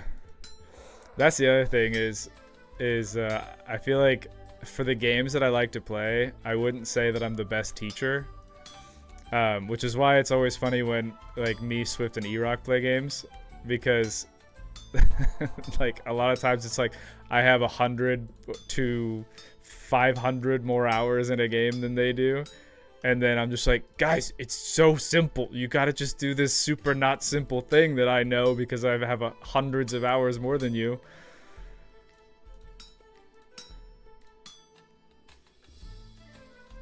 Yeah, and so I remember actually one game that my wife and I were playing where she's like, we can't play this game together anymore, and it was Spelunky.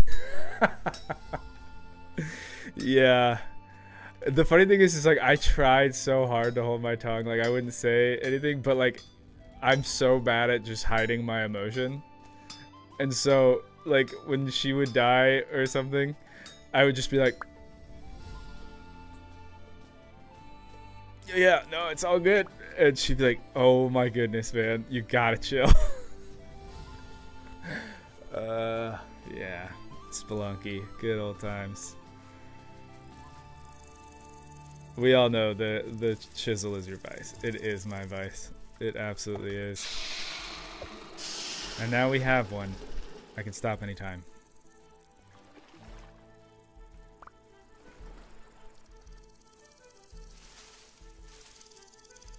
Okay, let's get the crude handle on this thing so that way we can use it to make handles for the other things. Alright, so the cool thing about this workbench here, right? So we plop down the saw blade, right?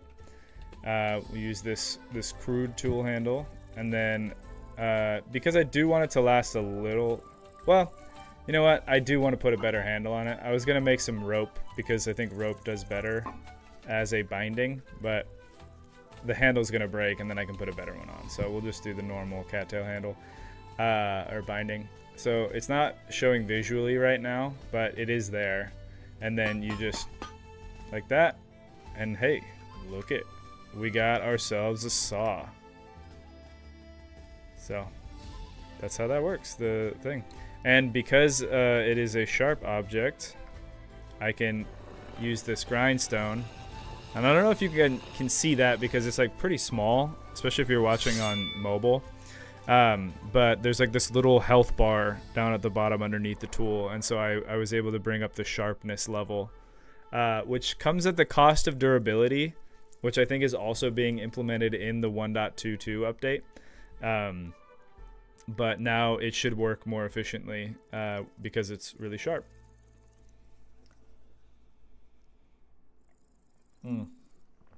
Yes, I think that is a great call, making a bucket. So that way I can do the stuff. Sorry, brain, not braining right now. Like that. Yeah, so there's our carved tool handle, which we wanted for our shovel. I'm just gonna go ahead and make a few of these,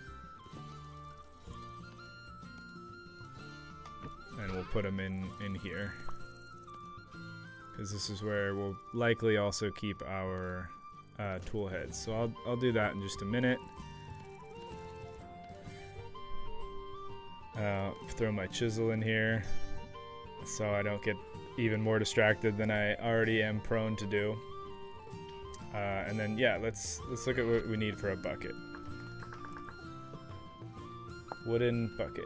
Oh no, I want a barrel actually, because probably both. So a barrel so we can actually store it.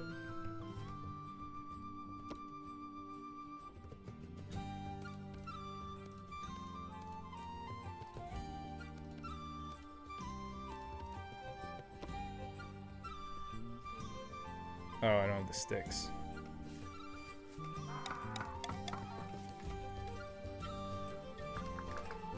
So we'll get a barrel right here. There we go. And I'll throw that in this corner actually.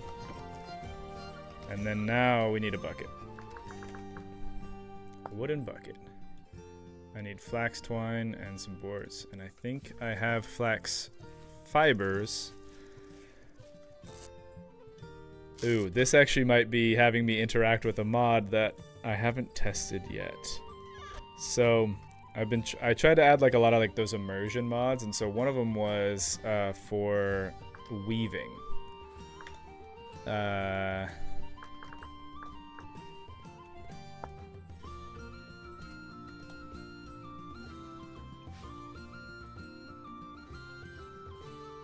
Crafting. Twine is created by spinning fibers on the spinning wheel and can be woven into cloth. Spinning wheel.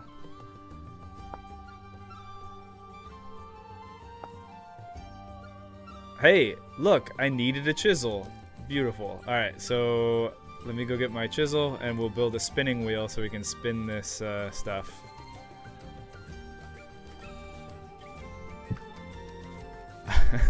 I feel like I could hear some people being like, dude, why did you make certain things even harder? For immersion. You can't just make stuff like that just in your inventory. You gotta make a thing so you can spin the thing. Spin. We have pine wood. Spinning wheel. See, I knew instinctually that the chisel was a necessity. Okay.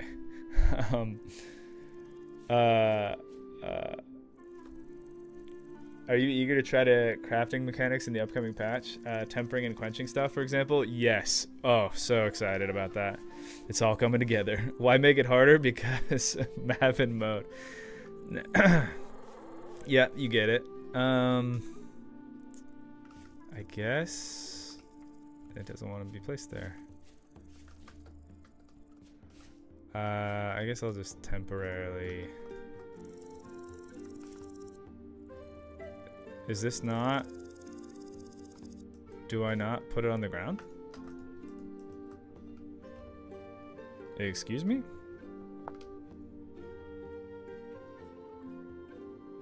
Oh, this is an ingredient for the spinning wheel? Oh, no. Oh, okay. So I need a mother of all? I need a chair. Does it specifically have to be an orange chair? That can't be. No, it can just be any chair. It just has to be a chair. Right? Like, I don't have to have... You can't... No. You can't make a chair that has a cushion if you can't do... that. This is how you make cloth. Don't play with me, game. Chair. There's gotta be a chair that doesn't require... plain. Nope. It needs plain cloth. There's... Why...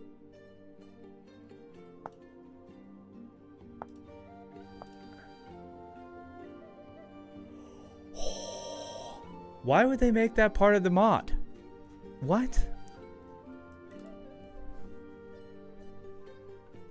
They're like, you're hard locked behind finding fabric? That doesn't make any sense to me at all. There's gotta be a...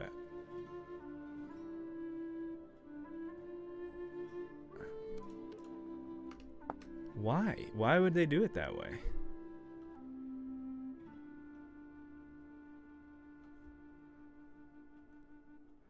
Oh no, spinning. Using the spinning wheel or a drop spindle. Maybe that's what I need.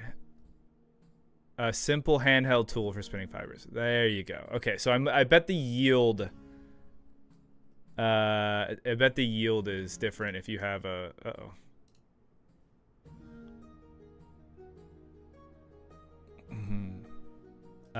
Seems like the game just crashed. Who could have possibly seen that coming?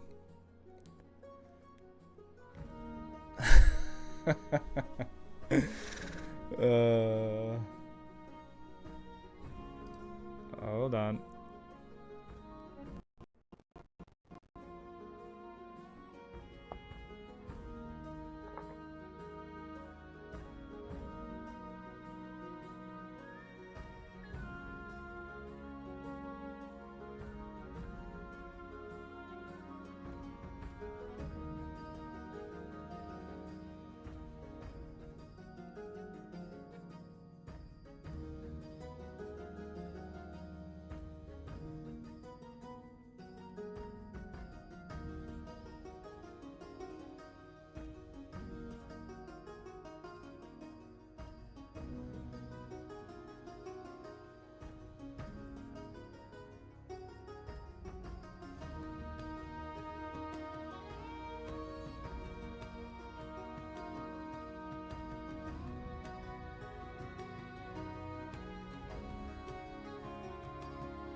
How about now?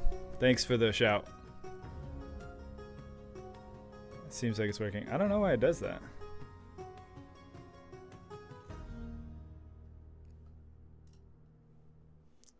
How are we doing on game audio, though? Yes, game audio is back as well. All right, thanks, Shadow Flame. Appreciate it.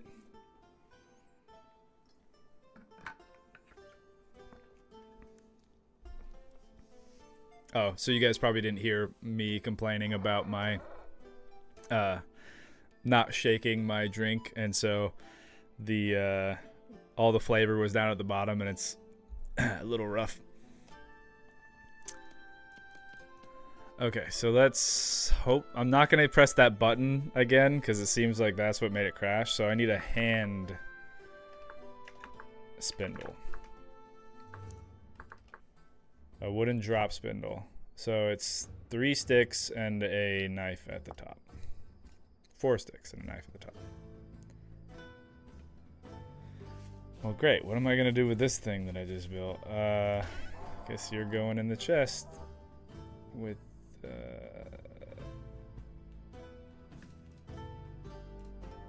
yeah, that stuff.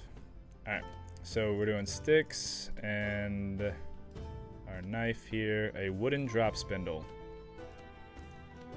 Okay, now how do I use a wooden drop spindle? A simple handheld tool for spinning fibers. Hold fibers in your offhand and right click to spin. Easy enough.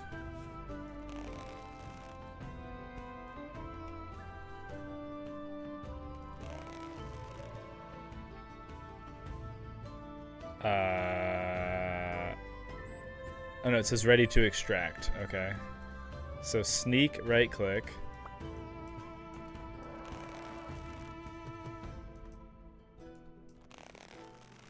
Okay. Alright, we have 2 flax twine. And that is what we needed to make our bucket, right? Yes. So we wanted like this. And our flax twine here. Wooden bucket. Cool. That'll also be nice because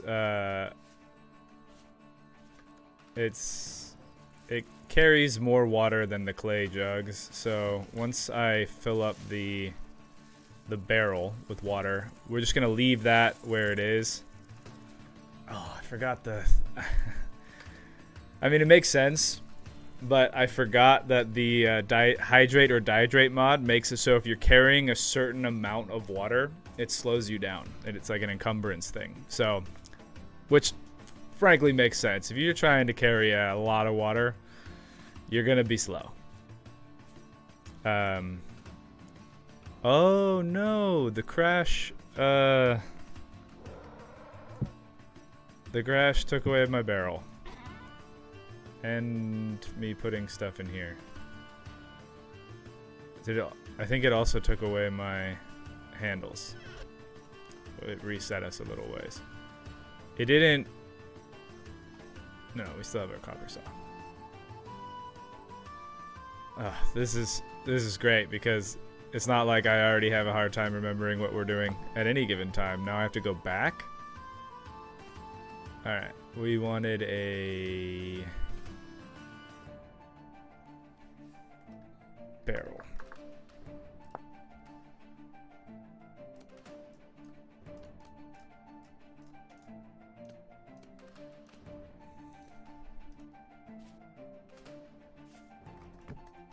And we'll put a bucket worth of water in there.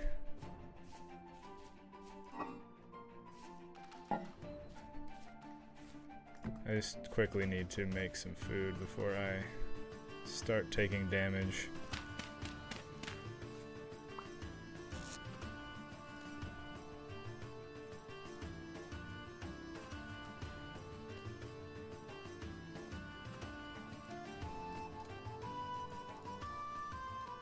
Hopefully, I mean, I looked it up. I think the witch's hat is okay. Just the name witch's hat makes me concerned.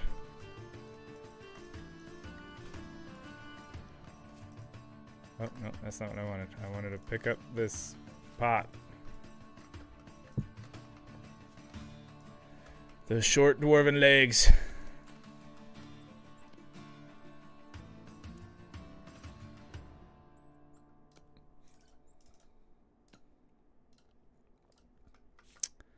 Dang, I messed up my, I didn't replace my torch. Always something. Always something.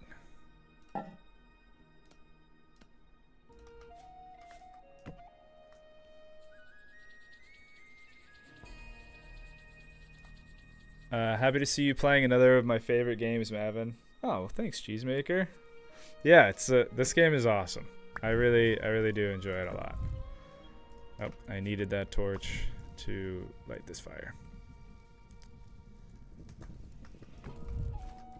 Okay, let's run back with the bucket and get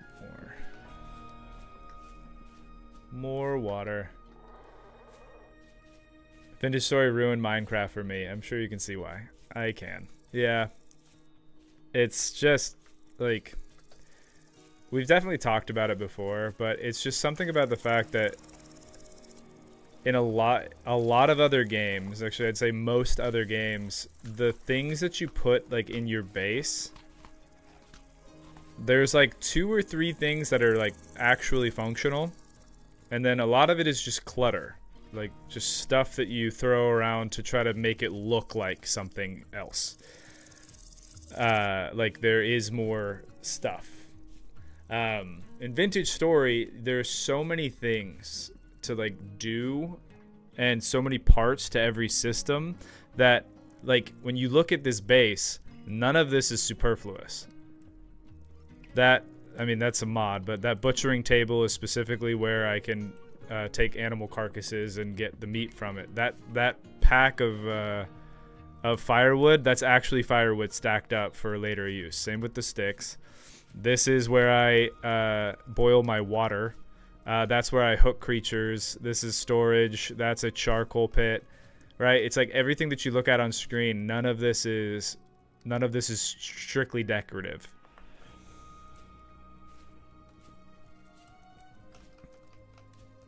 And I think that that's one of the reasons why I think Vintage Story is so cool, is because like when you sit back and you look at everything that you've accomplished, while your character might not level up or anything else like that, your leveling up is in the systems. It's in all the things that you have around you. And you see, like, look at all of these tool molds that I have, or all of these ingot molds, or the anvil.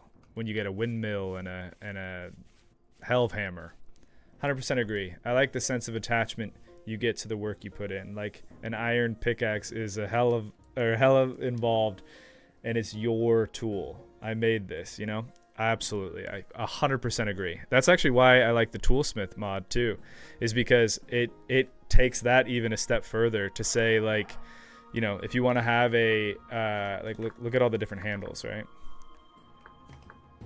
So like these professional handles, these are by far the better ones. Binding bonus, durability, like these other things, right? And so these you need to have sandpaper, and then you can, so this is how you actually make the handle. Then you can wax the handle to give it another bonus to durability by having it be more weather protected.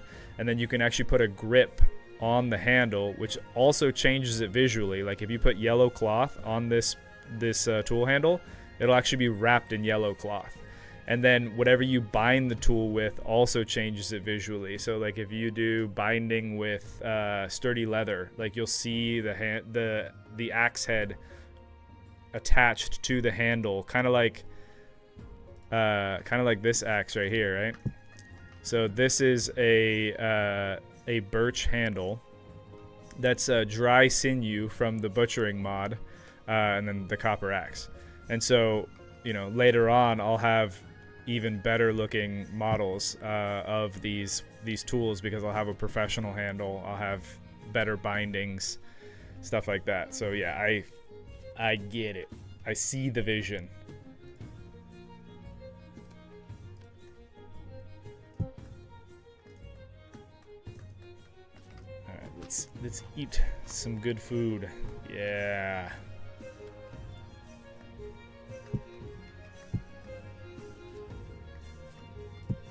I also found out one of the other cool things about this game that I didn't know previously was that I didn't fact check this myself, but I was watching somebody else play, and they had mentioned that there are several ore types in the game that are not utilized, which I do know to be true from playing. But I was like, I never really put any stock into why. I was just like, this game is early access. It's not done. Well, not early access, but the game is still actively being developed, and that was all the stock that I put into it. But this other guy I was watching said that it's not just for active development, it's also for modders.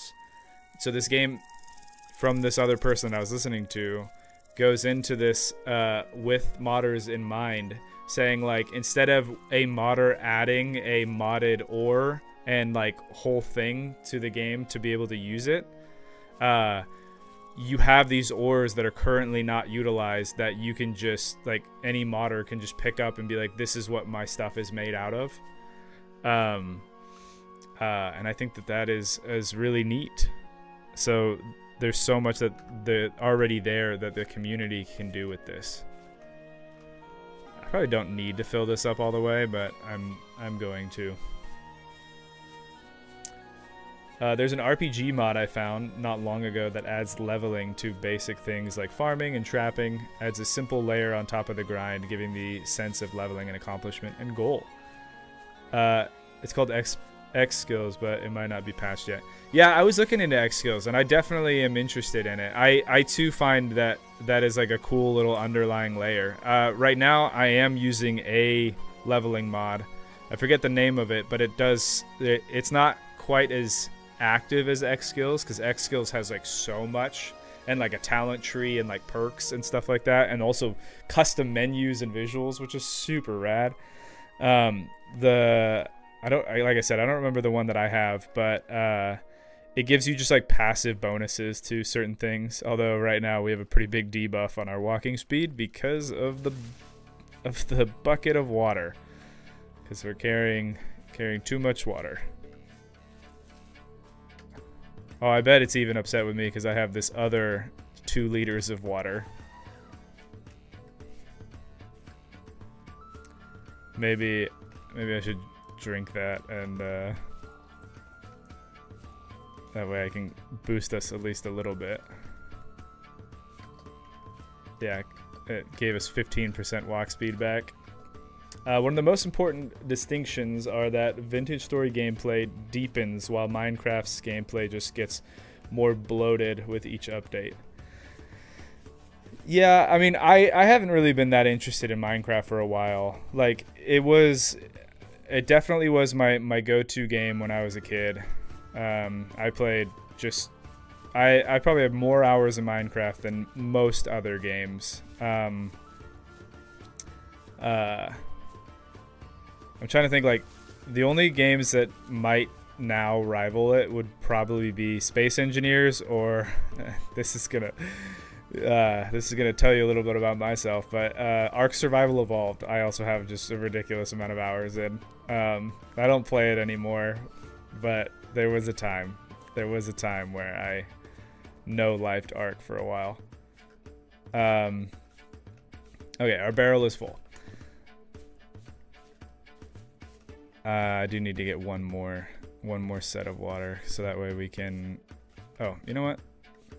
I will... Ah, I already have this jug, so we'll do both. Yeah, I just haven't been super into Minecraft recently with all the updates and with other stuff. Like, it's still cool, like, and seeing what people can build is super sweet. And there's so much creativity there. Like, if I was to get back into Minecraft, it would be the create mod.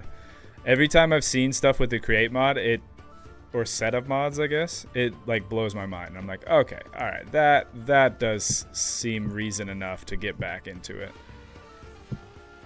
But that's I mean, that's something that the community made. That's not something that Microsoft made.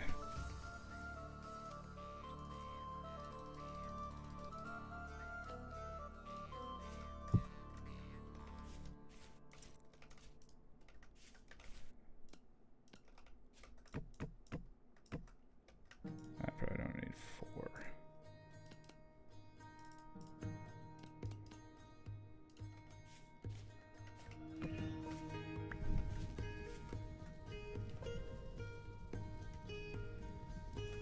Okay. Let's... Oh my goodness, this elephant, man. I do I have? The thing is like I don't want to hunt that elephant right now because the amount of food that it will give you would, I mean, potentially get me through the winter. But if I like hunt it now, then it will, like, all that food will spoil before that happens. Because right now it's still, because we just regenerated a world. It's still May. But I don't love that it's just like so loud.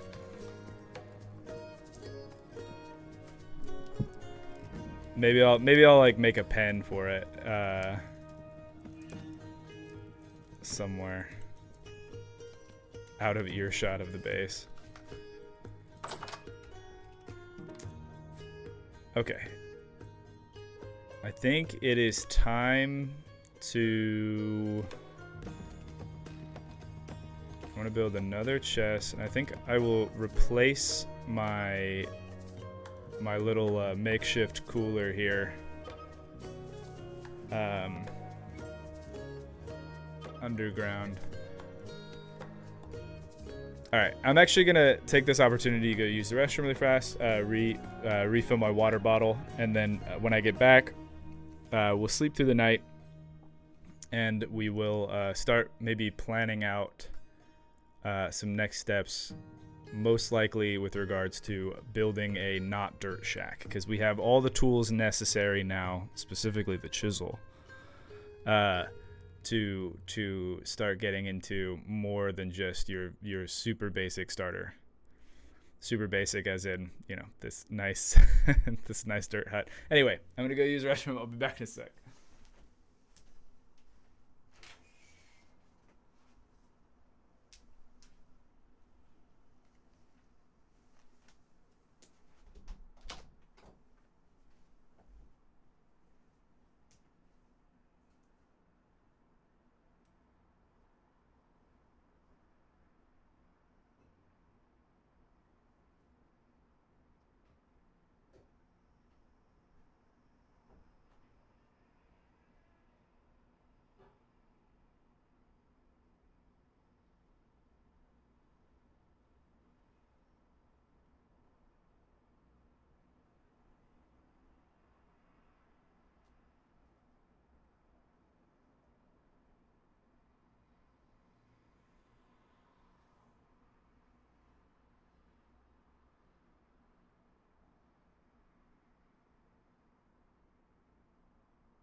Oh no, the music stopped right as I was leaving, I think.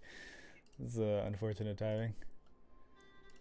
Okay, we are back. I also realized, here, let me sleep for the night, but I realized I missed a few comments, so let me go back a little bit.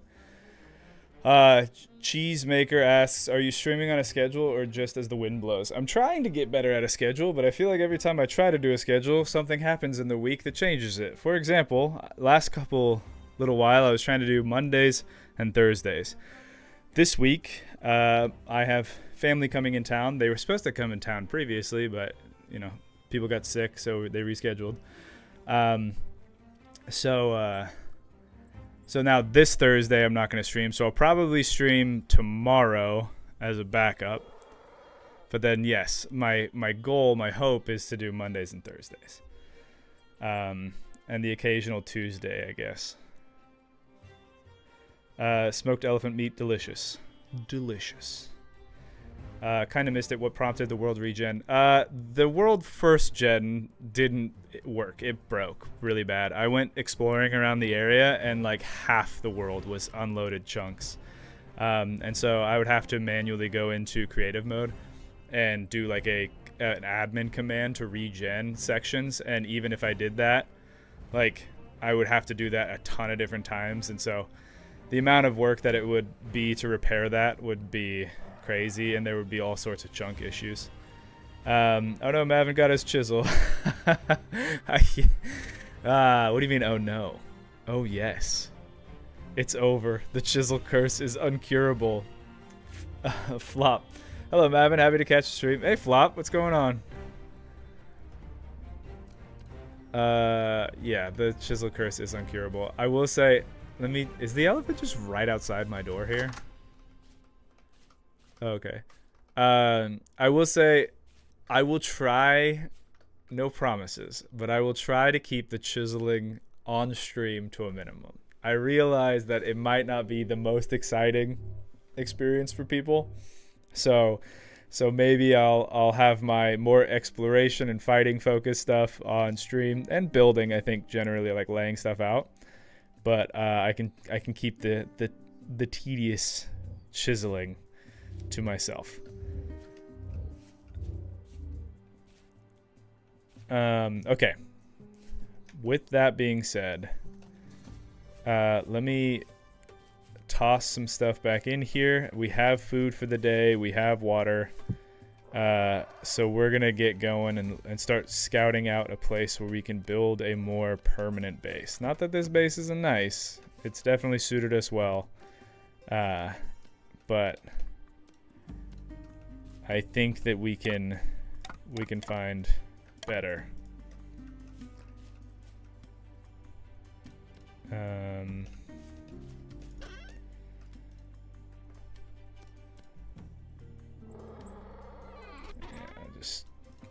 I'll do actual sorting later. We have water, we have food. Let me take the chest here and we'll just plop it there for the time being. Probably don't need my chisel or my saw or my hoe, so hoe will go there. This will go back on the tool rack. And we'll get the walking stick. There's the walking stick. Where are my tongs?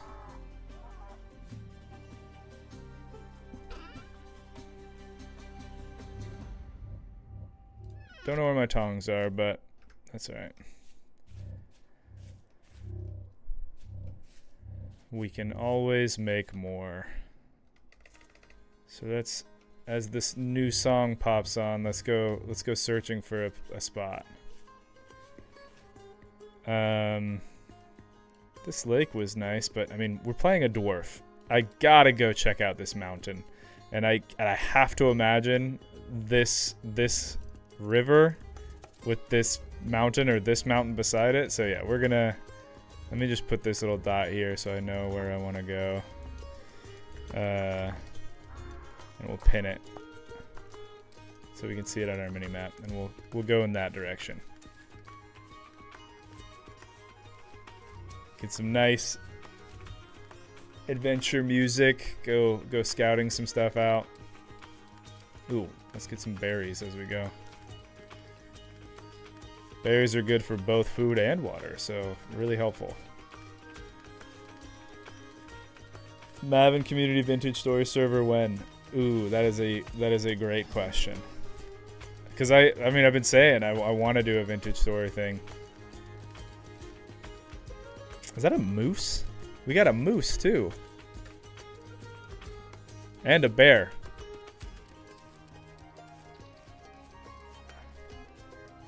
What a lively place. All right, let's get around this. Can I make that jump? Whee! Yeah, I did. Yeah. I did some chiseling off camera, and it's the statue of David. Yeah. What can you do with the chisel? Oh, if you are unfamiliar with the game, the chisel, the best part of the game, in my humble opinion, lets you do like micro block editing. So you see this. Let's see. You see this like block here?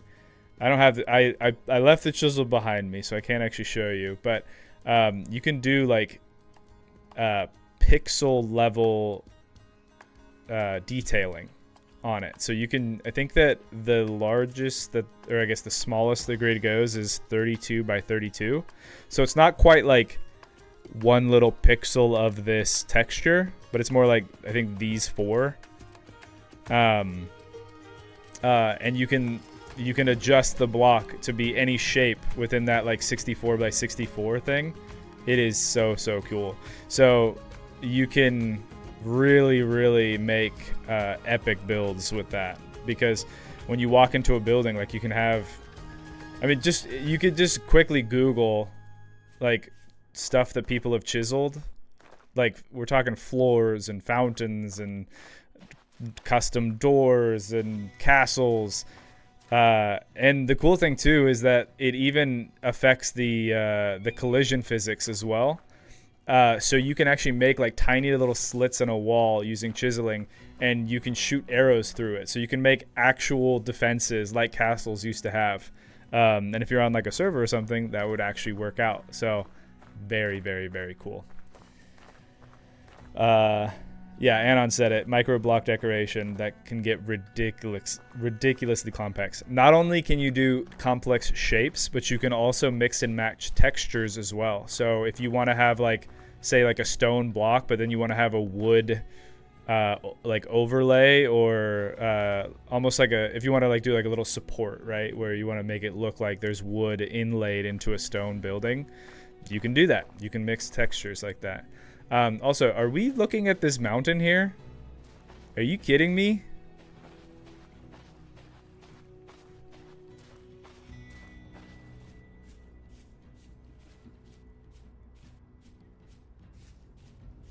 This is nice. Here's the start of that river.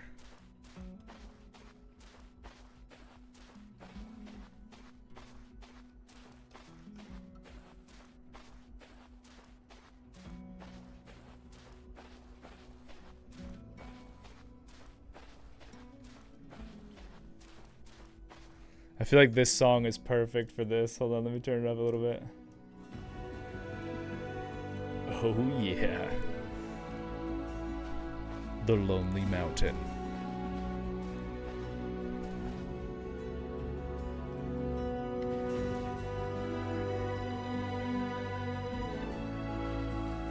That's pretty sweet, man.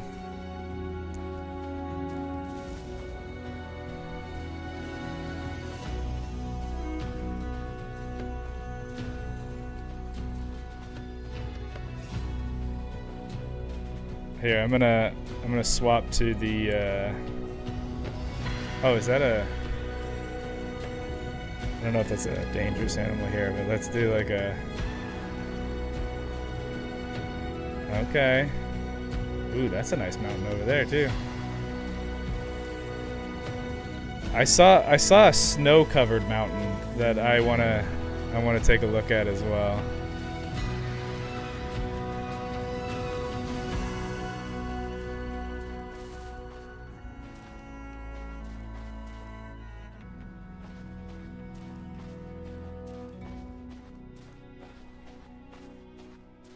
The desert would suck to grow crops in. That's probably true.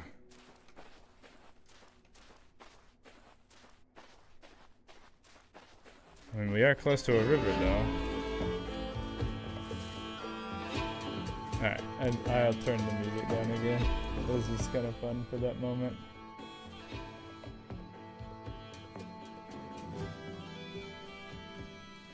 Alright, hopefully that's a good volume.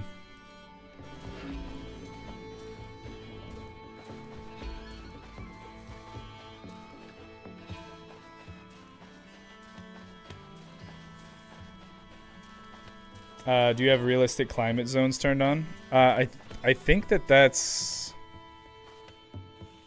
is that not normal for World Gen?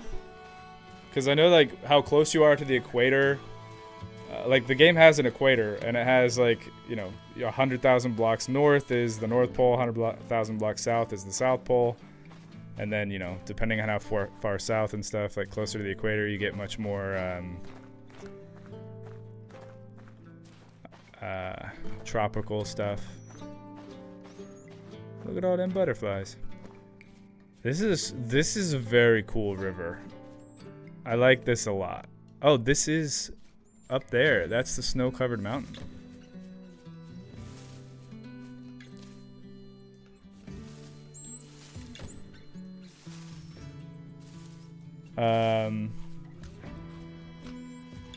This is an awesome look into the game. Yeah.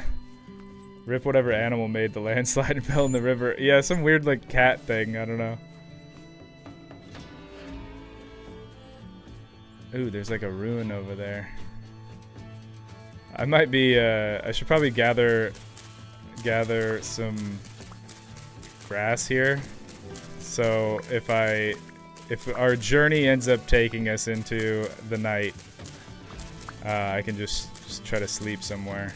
As long as the rift activity isn't crazy. Ooh, I need a stick to rebuild my...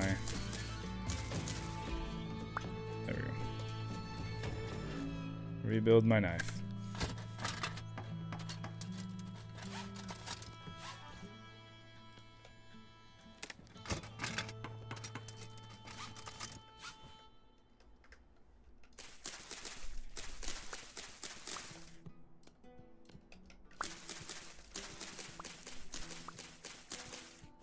Is there any possibility of a flying vehicle? There's actually a mod that just came out like a couple days ago that adds in air balloons, and that is so very cool. So yes, there is a good likelihood that that mod will be making an appearance at some point. I also added the Draconis mod because the mod author of the Draconis mod was here in chat, and I was like, well, I already love that mod anyway. So I sometimes struggle with those kind of mods because while I personally love them a lot. Wow, what are these? Are you about to attack me? Oh, it is. Okay. Blueberries. It's still... Oh, no. No. I have all my tools on me. I can't actually... I was like, oh, you silly moose, or whatever it was. And then I was like, wait. Oh! I turned around. He wasn't there anymore. I thought he lost interest. Freak. Dang it. I have to go back. That's all of my copper tools. Dang it, man. Okay, it's getting warm in here. I gotta take this off. Dang it. I was saying I struggle with adding in like the Draconis or the flying mod sometimes because it is such a huge boon to the game. I don't want it to get like it to become super easy to be able to make traveling like not a difficult thing to do anymore. But I mean, I think the Draconis mod, like, it takes like a year to be able to raise your dragon from an egg, so maybe I'm being overly cautious. But I just, you know, I don't want to make things too easy for myself. That's why I have the hydrate or dihydrate mod and other such things that make things more complicated. Okay, we're going this way. Wait. Either way, I suppose. Baited you out. Seriously? I turned around and I was like, are you still following me? And it was gone. Death by Moose? Moose? Is this a Canadian death? I think so.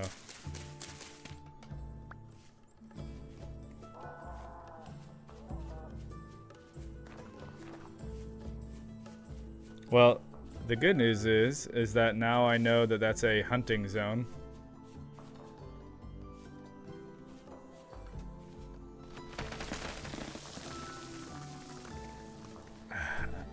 I really don't love that I play with the dirt instability. It's just, like I said, I always blame Rick, but when we played and he kind of introduced me to this game, like that's just kind of how I got used to playing it. But the more I think about it every time there's like a landslide, the more I'm like, look, landslides, are they a thing? Absolutely.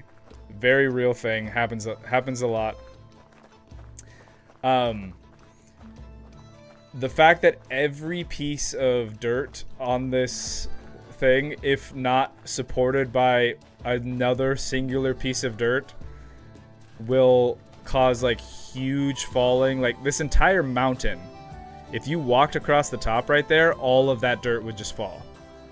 Like when I was building the base over there, because I was in creative when I was bringing stuff over from the previous save, there were so many landslides, and I'm just like, this isn't even realistic anymore. Like it's crazy.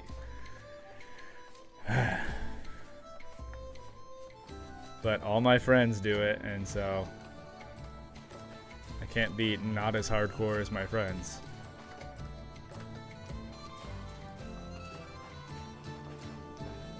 Vintage story, Meese, plural of moose, got hands. Seriously, I got hit twice. And I'm pretty sure I had pretty good meal like spread on nutrition. I mean, not that it adds like an incredible amount to your health, but I'm pretty sure I had the higher health points. They do damage, man. Learning a new English word, thanks. Wait, moose and meese is a hot debate in your family, cheesemaker? The flop, it definitely is moose, like, or is it? It's not moose is. You know, it's funny. I said that like dang, cheesemaker. Now I don't even know myself. I don't think it's definitely not meese. Pretty sure it is just moose.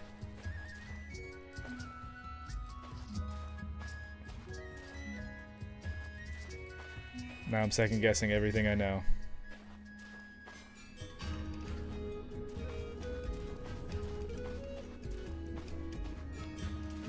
I'm trying to think. There was something that happened the other day where me and some of my friends got in a debate about. It wasn't like the plural of a word. It was. I think it was like a. Like offering somebody a smoothie. Would you say, do you want like the context is that this guy made a smoothie in a blender, and then he asked his wife, he's like, do you want some smoothie? And then she responded, what do you mean some smoothie? And so then it was like this whole thing of like, would you say a smoothie or some smoothie?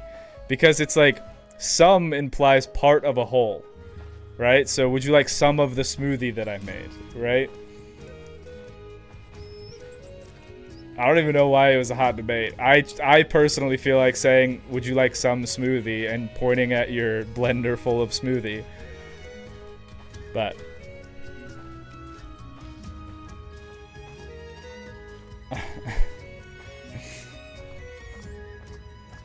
Sheep is the same. It is the same singular and plural. There's a lot of things that we got that are like that. We had this conversation in stream a few days ago where we were talking about how dumb it is that read and read are the same word. That it is the context that tells you whether or not it is the word read or read.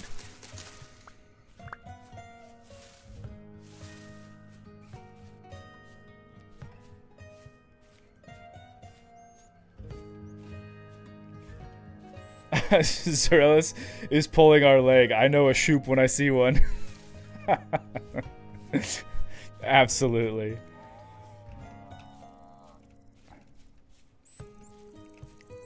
Shoop.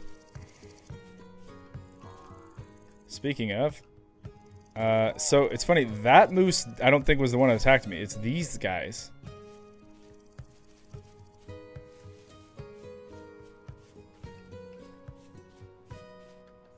That one specifically was the one that attacked me.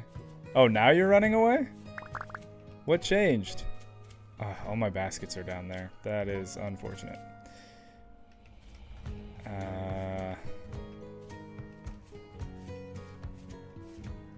I guess I have...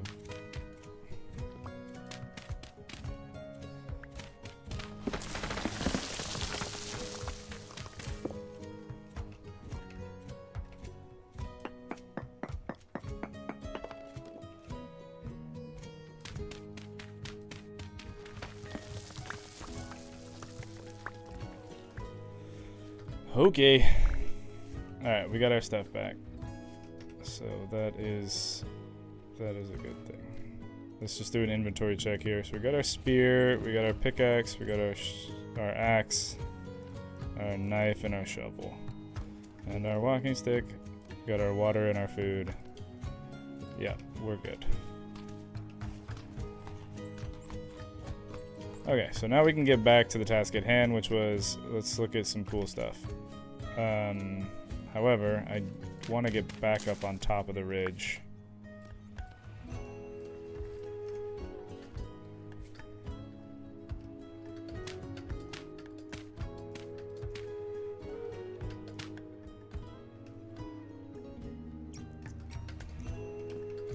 Gotta do some parkour. It is wild to me that you went so far away from your pack to kill me, and now you see me and you're like, oh no, he came back. I mean, I guess that would be terrifying if you kill something and then it's just like, hey, remember me? Yeah, no, that's true. All right.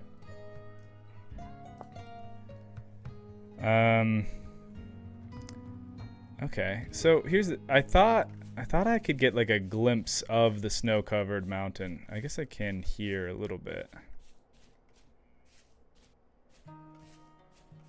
That's pretty cool.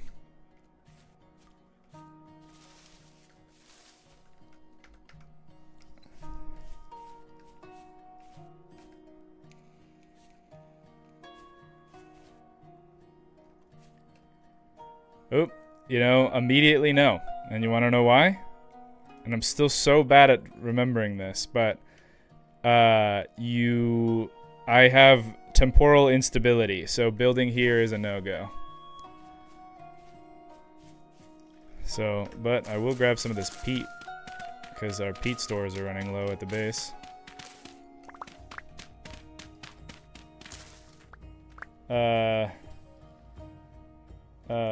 Got a jet, Barony to play. Happy I catch you live. Your VOD will get me through the work tomorrow. Oh, well thanks, Cheesemaker. Have a good one. The English language is basically construction of languages. Indeed.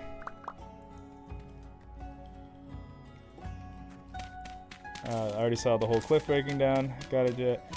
Do your buildings also have durability physics like in Valheim? I don't think that your buildings do. No. The physics is based off of blocks. So if you build out of grass or like dirt and stuff like that, it'll fall over. But if you build out of most other solid objects, there is no gravity physics to it. It would be cool if that was something that was implemented. But I mean, I am not a programmer, so I can't say for certainty. But what I will say is that I think the difference between Valheim and this game in that regard is that this game is block based, and so it's like you would have to have every block have like a physics simulation on it, which even just doing the dirt instability and the gravel and stuff, like sometimes if this were to do a landslide, my game would be a PowerPoint presentation for a little while. Yeah. So the idea of like, I just think it would be a little bit more tough, and maybe not super. I'm trying to like weigh the pros and cons of it, because the idea of having to build support structures inside of your base is actually really cool, because it informs your ability to make a structure, right? Like that's a cool design element to have to work around. Which is why some of the buildings in Valheim are so cool, is because like you're trying to design around where you're most stable. But yeah, I think if like every block, wood blocks and stone blocks and everything, I don't know. Okay, so this place is temporally unstable, so this is not where we're gonna be living. Even though this is such a cool looking thing, I'm just thinking about like being able to come in here and get like a really cool view of, well, like a dwarven entrance. I mean, that being said, I really do think that in order to get that vibe the best, I do think we want more of like a stony outcropping like these, like more sheer cliff rather than kind of hill. That will also make it easier if I don't have to deal with the dirt physics that we were just talking about.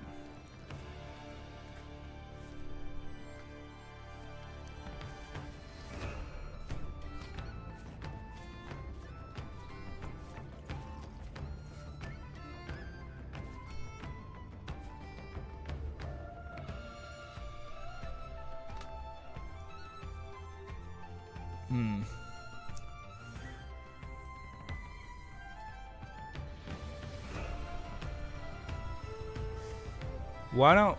Here's what I'm going to do. I'm going to go back. This looks like a pretty sheer area, and there's a little lake right there. So I'm going to head back. I'll cross the river, and we'll walk back to our house up across this way and see if we like this zone. And that might work out, too, because if it's like here, we have grass and trees and stuff pretty close by, and 2 lakes. I just definitely know that I want to settle on a river, because we have boats, and so boats and rivers and getting around is helpful. But I might have to, just because I know when it gets dark in this game, I can hardly see. You guys cannot see anything. So, I already have one. So I will set up this torch for you guys.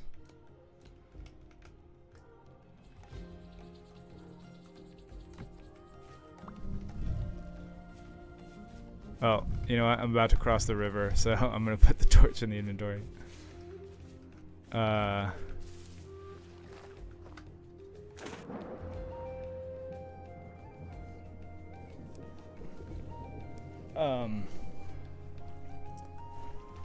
I believe the most you have to worry about is fire caused by lightning strike, if you've got that turned on. Oh, I do. Of course. Does it seem pretty inconvenient? I have it enabled.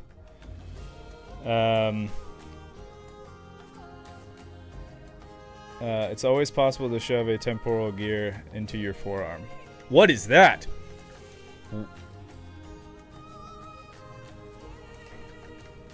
Whoa, that was a shiver. Ah. That freaked me out. I had no idea. Oh, great. Okay, well. Probably time to find a spot to sleep for the evening. Oh my goodness.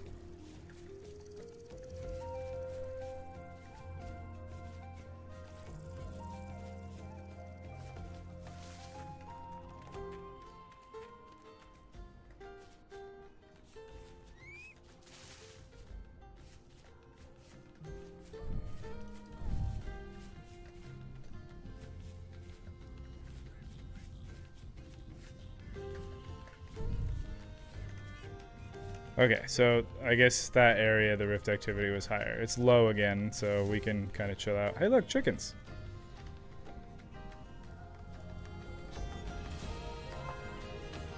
Do we have like a little chicken icon?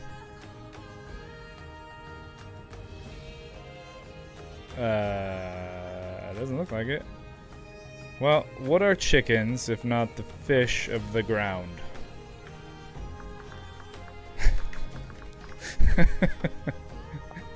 That's so stupid. Oh, okay. Alright, hold on. Let me just find a place to chill for a sec, and then I'll read some chat. Yo, is that dude? There's a full. I don't know if you guys can see this because of how dark it is. That's a herd of elephants. There's so many elephants.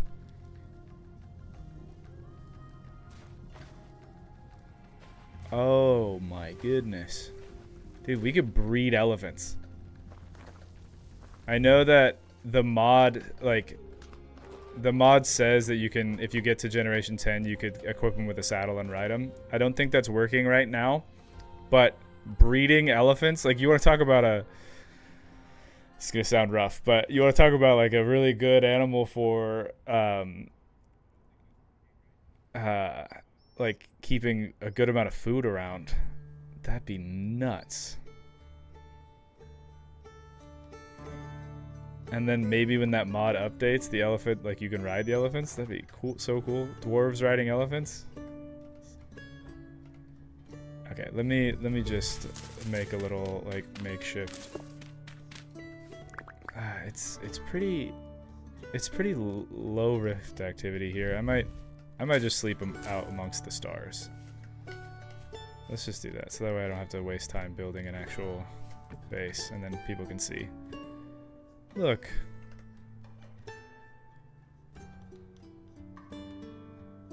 How beautiful.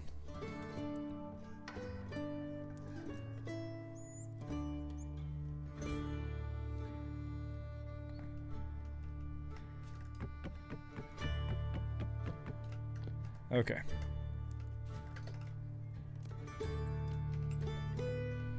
See, here are all of our elephants. Where's that Bowtorn? There he is.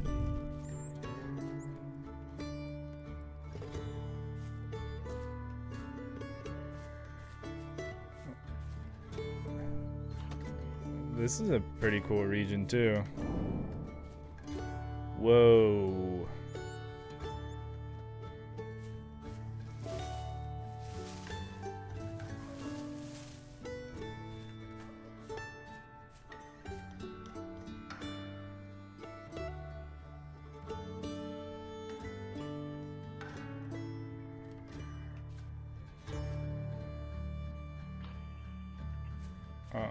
I don't want to get hit by these Bowtorn. I'm just trying to get like a cool view of this place.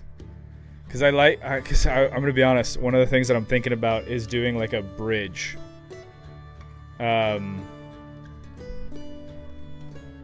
Into the area. So it'd be cool to have like where we're standing right now, like this little section, be where the bridge starts, and then it goes over into maybe that area over there or something, and you can get down into the river. I don't know, man. It's pretty cool. I said I was gonna hold on. I said I was gonna read some chat. All right. Oh, a dock inside the mountain would be cool. That would be very cool. Ooh, that would be so cool. Like if you See, now when you said that, that's making me almost think about, like, there are areas where the river generation cuts through mountains, and then like it is just this underground river. That would be really cool to have a dock on like an underground river. Oh, a bit of advice: put roofs over your tames. No joke, this game will try to serve you a rare steak otherwise. Oof, sounds like a good advice. Is a roasted duck the unification of all four elements? Elephant better drop a stack of meat. I think that the mod that adds in... Oh, this is that same song that just goes on forever. Okay. I think the mod that adds in like all of the Stone Age kind of animals, it does have pretty substantial meat increase, which makes sense. Like I had mentioned last time that I watch a lot of like those survival shows. Alone is probably my favorite one, and like if you catch one moose, that's so much. That's like a month or more's worth of food. Like you're talking about like an animal that can be several tons, right? Like that is so much for one person. So yeah, I will say, like, I think that I understand the gamification that, like, if you caught, you know, one big animal, that you know, that might trivialize some of the aspects of the game. But I would say that the game already has like, the difficulty isn't in the food part at that point, it's in the preservation of the food. Right? Because it's like you can have a ton of meat, but like if you can't keep it preserved, then it's not really going to be helpful to you long term. Oh boy.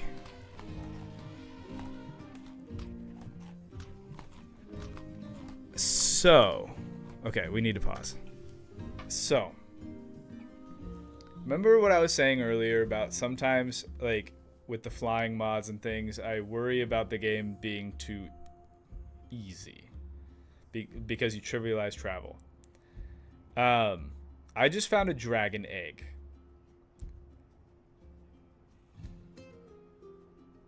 Now, I think with the mod, because I'll admit, when I've done Draconis mod before, I just spawned in the dragon because I was just like, dude, I just want to fly around on the back of a dragon, right? That's just, so I just spawned it in just to try it out and stuff. I haven't raised one from the egg, so somebody let me know if you've played or if you made the mod, because usually the mod author, or not, but sometimes the mod author is here. I'm wondering, like, do I put a limit on myself to, like, you have to be at a certain stage in order to get it?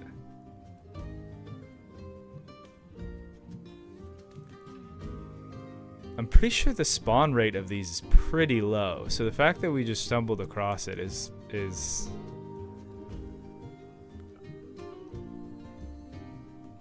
I mean, here's the deal. We were all here to see me stumble upon this egg. I'm gonna take the egg, and then we can talk about what that means for the future later. But, like, yeah. No. Wait, how do I pick it up from the actual dragon?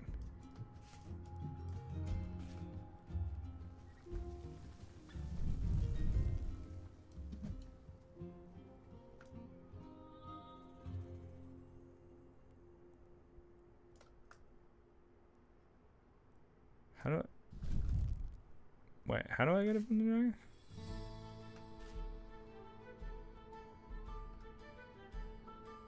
Yes. Is that a dragon skeleton? Yes, sorry. I assumed that everyone knew, and I shouldn't have done that.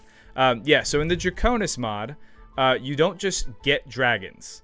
There aren't just dragons flying around. The dragons are dead. But you can find a dragon egg that stays dormant until you get it, and then you can raise it from an egg to a full-blown dragon, and that takes a good amount of time and effort. And so this is one such spawn, and they're pretty rare from what I've read. But I am. The funny thing is that we might not get this dragon egg just because I don't remember. I don't know how to pick it up.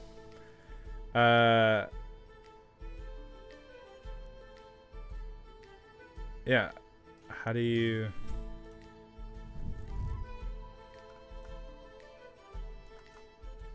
Where's the like hitbox for this thing to be able to?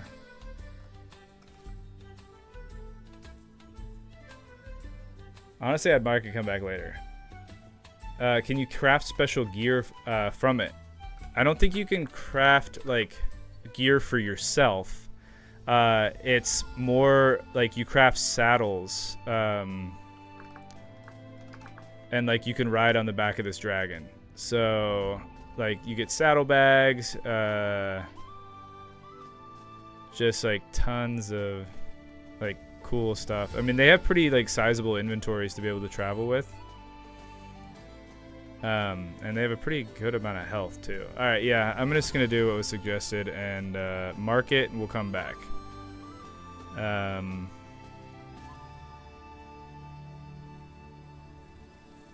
Dragon.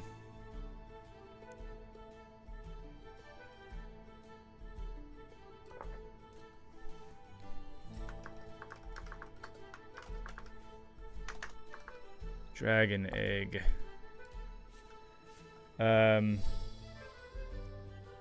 It seems a bit buggy because it's on the edge. I had the gather prompt there.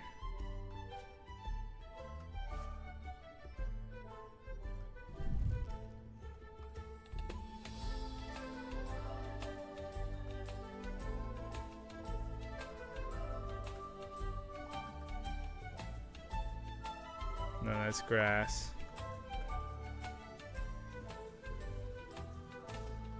Does it just take a long time? It like I'm making the motions as if I'm trying to gather something.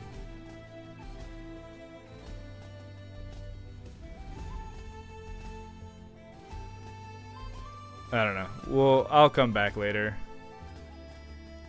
for it. We got elephants and dragons. Okay, let's keep looking for a spot. That is pretty wild. I wish I should have wrote down like what kind of dragon it was. Oh, hey, and look, we also have copper. Man, is this just like the game telling me this is where you must settle? I feel like if I was in the real world looking for on the frontier for a place to settle, and I'm just like, look at all of that big game. We're close to water. And I just found a mythical dragon egg. I'd be like, yeah, this seems like a good spot. It's a maple wing. Awesome.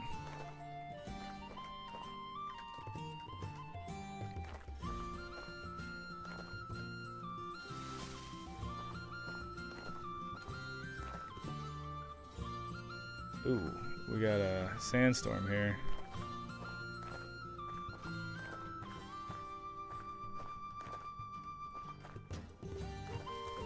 Okay, well, so I'm pretty sure that this right here, so we saw it just now, kind of, before the storm started, right? Like that area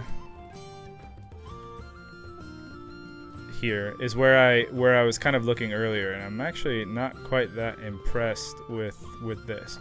So honestly, I think that this might be the spot. Because I like the combination of both the stone and the dirt for a mountain.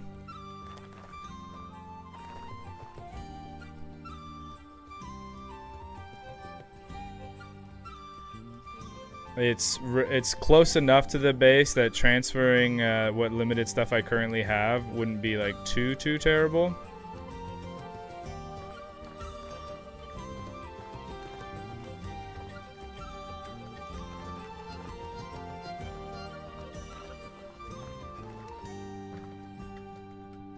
And, you know, elephants. Oh, and we have a trader over there. Yeah, I mean, honestly, the really big thing that I want is I just want to build like an entry bridge. Hey, more copper. And it's gone. Because I am a fool.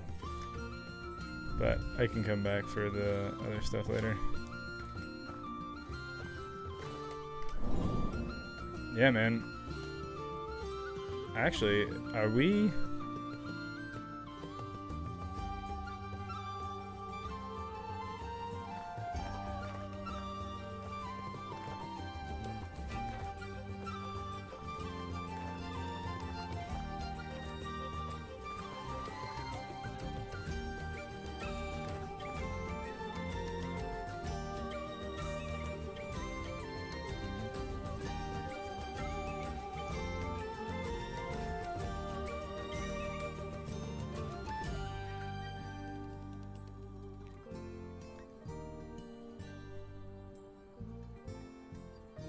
I'm trying to figure out where, like, where I would want this, because like this little outcropping that we are at right now is actually not bad. Like, it's got a lot of cool like levels and interest, but I mean, I still like I'm planning in my mind having like a really super extra like medieval style castle bridge, right?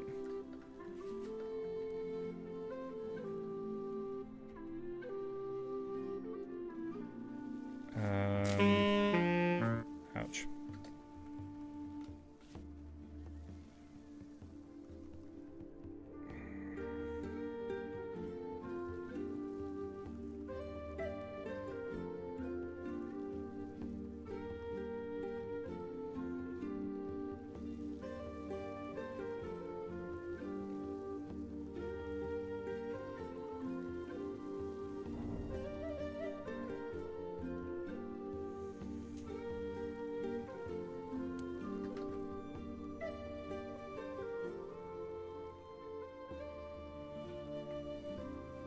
Oh, hey, guess what?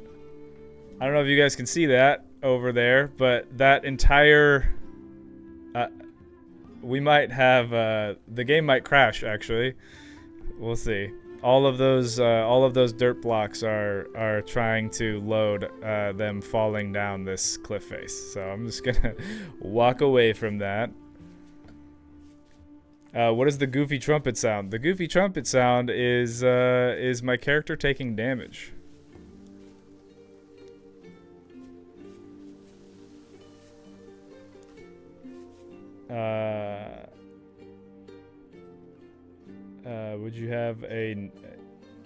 Would you not have a dragon skeleton in the backyard? I would, yeah. That's just such a... Yeah, I mean, that's a pretty cool view, too. So, like, you're coming across the bridge, and, like, you can look out and see all that stuff. Okay. I think I've talked myself into it. I think... we'll do a...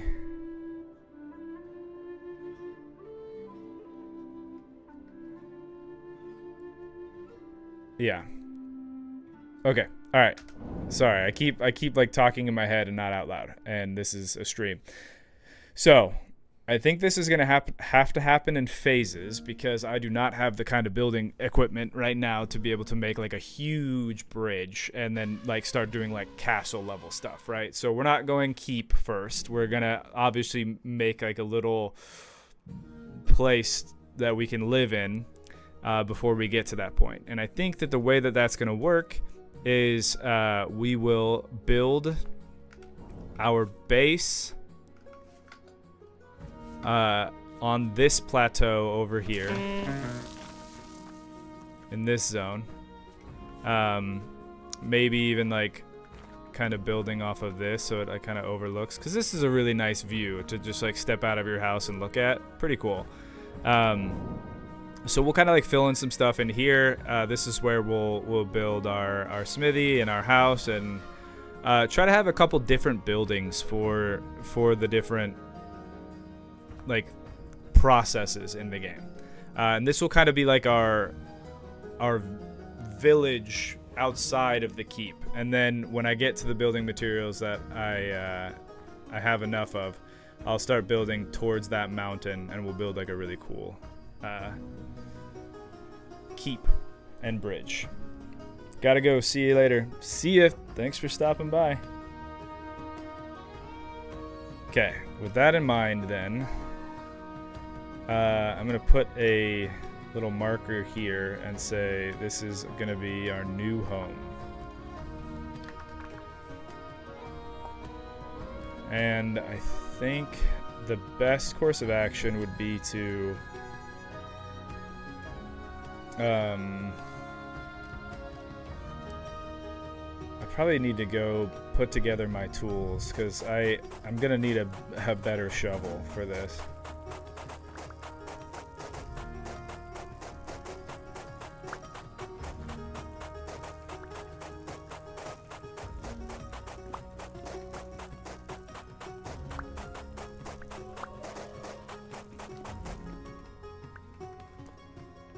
Ooh, you know it would be really great. Oh, that might be what I wanted. Unless it's... Oh, wait, no way. How far down is that?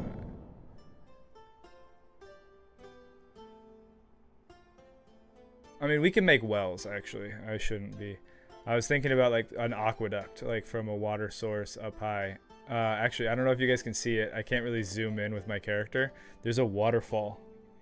There's a waterfall off to the side. Yeah, I'm looking at OBS. It's probably impossible for you guys to see. Now it definitely is.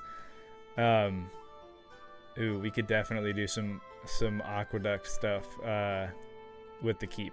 But that's so far away from now.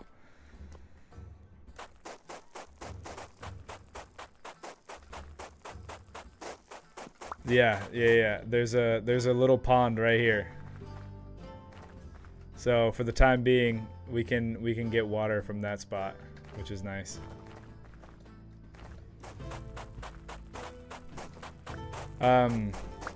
Actually, so rainfall is uncommon right now, which I actually kind of prefer. I know it's not great for crops, but man, the rain noise can just be so grating for me. So I kind of like the idea of a low rainfall spot and then just setting up some kind of system for your crops to be watered.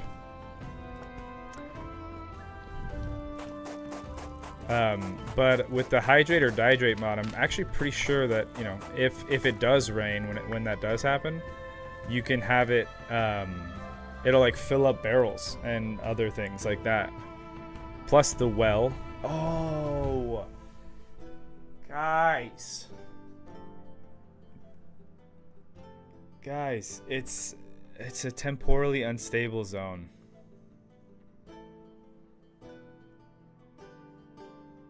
Why? That sucks. That sucks, dude. There's not much we can do about it. I have a mod on too. That if you make a necklace with the temporal gear in it, you can toggle the ability to see a region's stability. Is it just a portion of the area, or is it the whole area? That's a great question. Let's do some walking around here.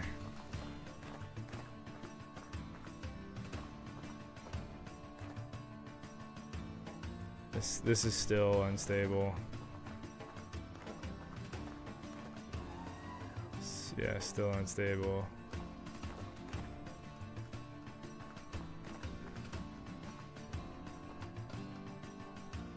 Yeah, so this at this point is stable, but the problem is that I don't know if the other side of that mountain is. Dude, that's a bummer.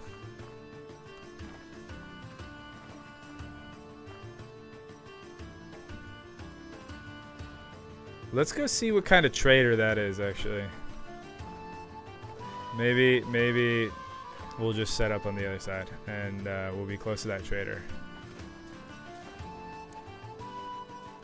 It's like this trader's like, I will buy elephant products.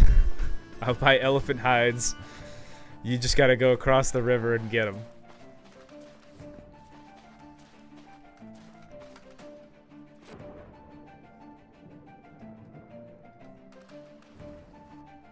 Can't you get rid of it? You can't. I mean, I think there's a mod that exists that like makes, but it's like a blanket solve. Like it's like there aren't. Oh my goodness.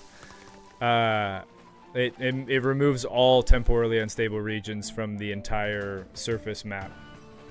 You'll only find temporally unstable stuff below the surface, and I don't know if I want to do that. Nope, nope. We're not throwing stones. Alright, what do we got? Oh, I forgot. On this world, I haven't talked to a trader.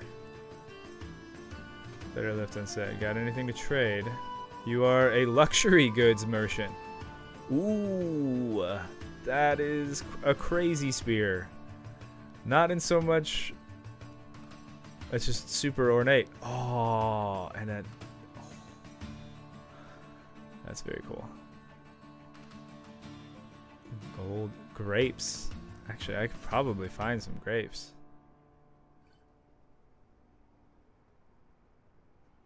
An ornate gold arrow. Why would you even make that? I mean, I guess like if you're late game and you have all the stuff that you need, then you start doing things like that.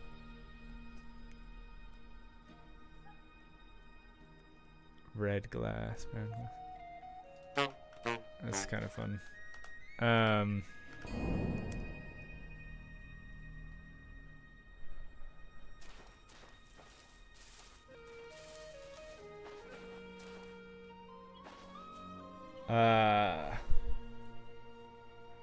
The king only uses gold, baby. I love that.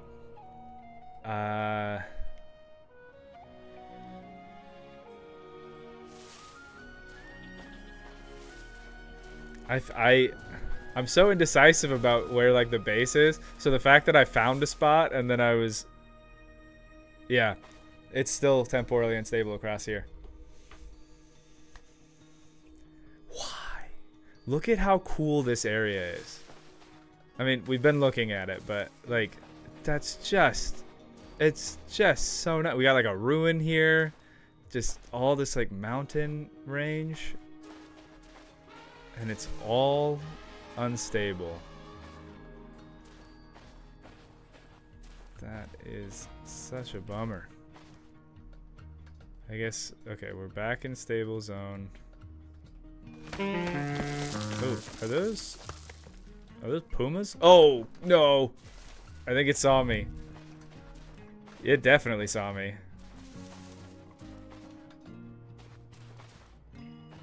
Oh, I just walked by a group of them. This is a dangerous place. Oh, man. Okay. Well. Yeah, this side's unstable, too. No admin tool. Not that I have heard of or found. But potentially. But because I remember where I built the tavern in our server with Rick, that place was also temporally unstable, and I didn't know.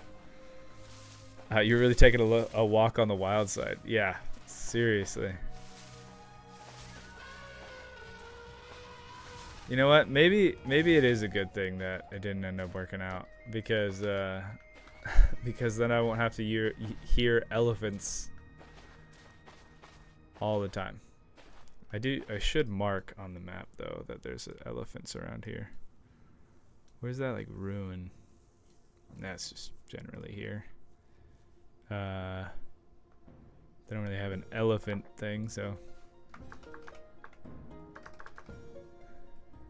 And then there were like tigers over here, or like, maybe I should mark that with a different one so I remember. This was skull and crossbones. Tigers. Or they weren't tigers, they were leopards?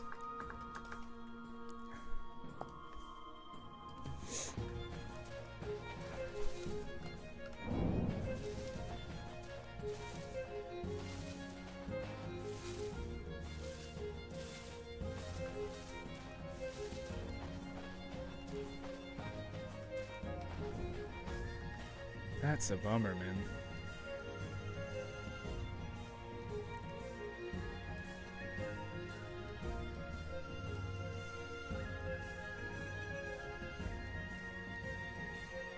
Oh, I forgot about this. Okay, so an alternative plan is I have the mod that ooh, this is interesting actually. I have the mod that makes it so hot springs heal you. Like in Japan, like they're like that's like a healing factor for your body. So we could actually go over to like this area and we could build like an onsen city.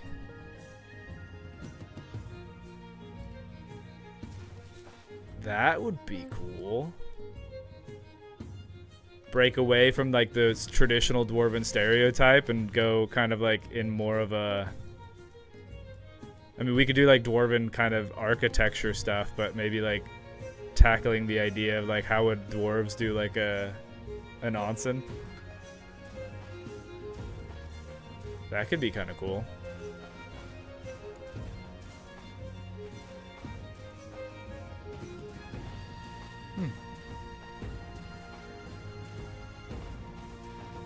An onsen city, I'm in. Honestly, man, me too.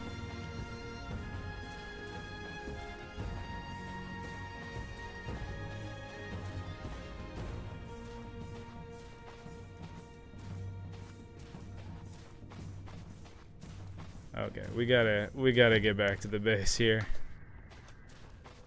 It's getting dangerous.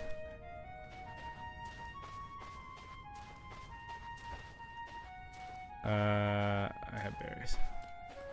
Anon says, no, hot springs are supposed to boil everything foolish enough to walk into them, just as our cookie overlord intended. What? I don't know. I disagree.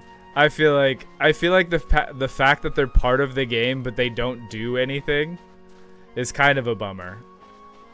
Especially because they're pretty rare. Like, they're rare geological events. And so, like, I think it'd be cool if there were some of them that would burn, like, you know, in real life. And then there are some of them that are right at that sweet spot temperature. So that way you could have, like, that healing benefit of, like, an onsen. So then it's, like, even more rare. And then you could have, like, on a server... Like, we found this one that's, like, specifically perfect, and then you build, like, a spot around it, and then people, like, that's, like, neutral ground for all the factions. Like, nobody can fight. Like, the Continental Hotel. No fighting! I think that'd be pretty sweet. And that's, oh, man, I'm, like... just in world building mode right now. So because of the neutrality of this healing area, all of the factions, there's a war hall or whatever, and all the factions meet there because you can't fight, and so like your leaders will be safe when they go to this like hot spring. So that's where they negotiate peace treaties. And oh, there's a bear.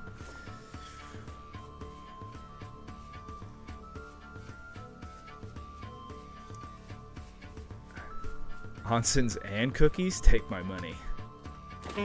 Ouch.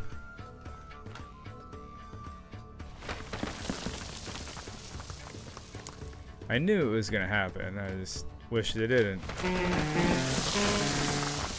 I'll admit that one I wasn't. I did see that one going differently in my mind.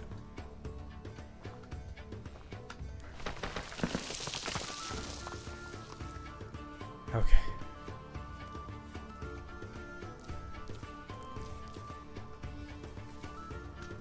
Oh, is that one of those evil elk again? We are pretty close to base, so I think we'll be okay.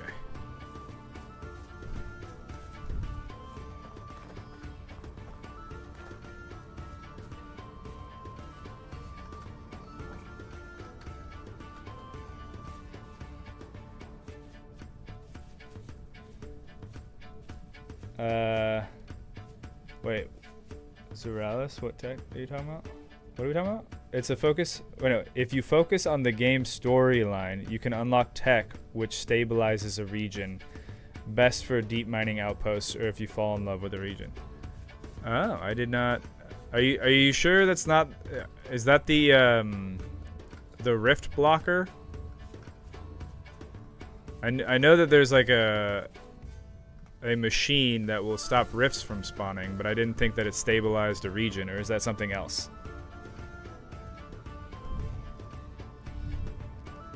Alright, we are back at the base, so let's toss that there. Man, it burned out again.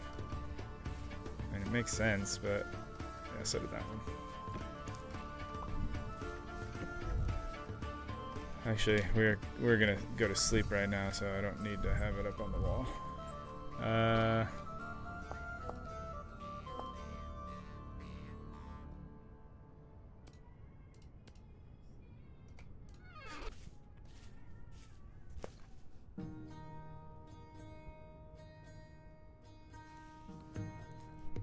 I heard somebody screaming. It was not screams, it was singing. Which, no offense to the person.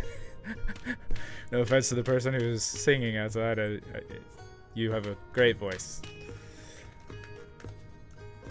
Yeah, that's what I was thinking. The Rift Ward doesn't stabilize the region. I know that because I tried. Alright, yeah, it's super dark. Let's sleep.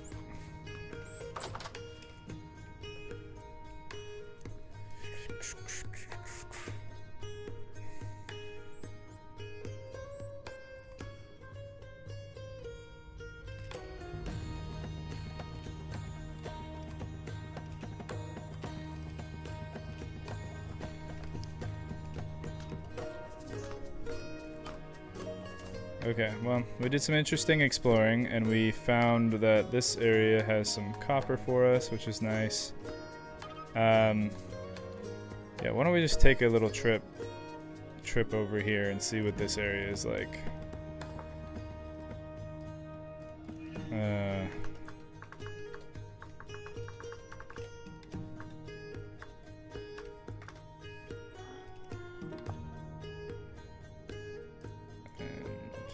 Pinned.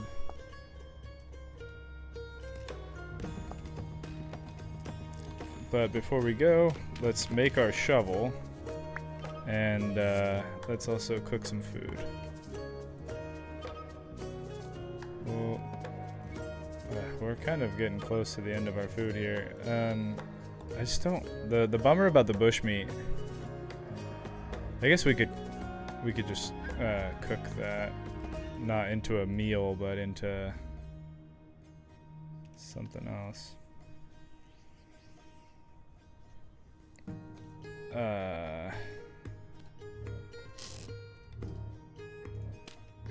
Okay. So let's make some puffball turnip meat stew.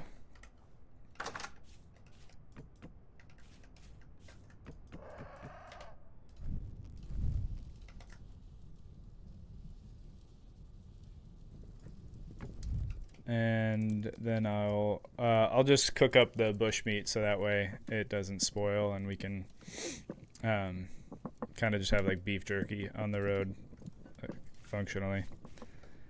I think we are nope. Let's see. We still have some water, so I'll grab all that, and then we can make some more water.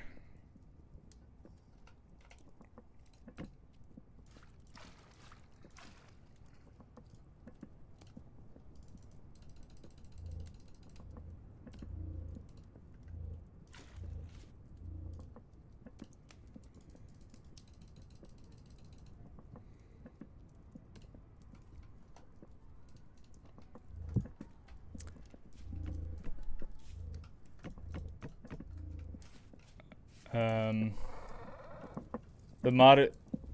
Oh, I overlooked that part. Yeah, the Rift Ward is prevent temporal storms, not forcibly stabilize region. Sorry, I didn't use them. Oh no, it's all good. No need to apologize. Yeah, it would be cool if you could do something to like stabilize a region.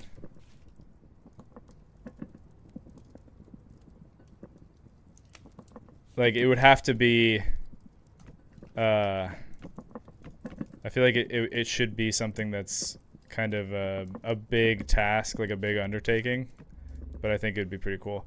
I also kind of wish that it had more of an effect than just you know, your sanity, right? Which, don't get me wrong, that is a big deal. But I think it would be cool if there was like a more of like a visual component to it.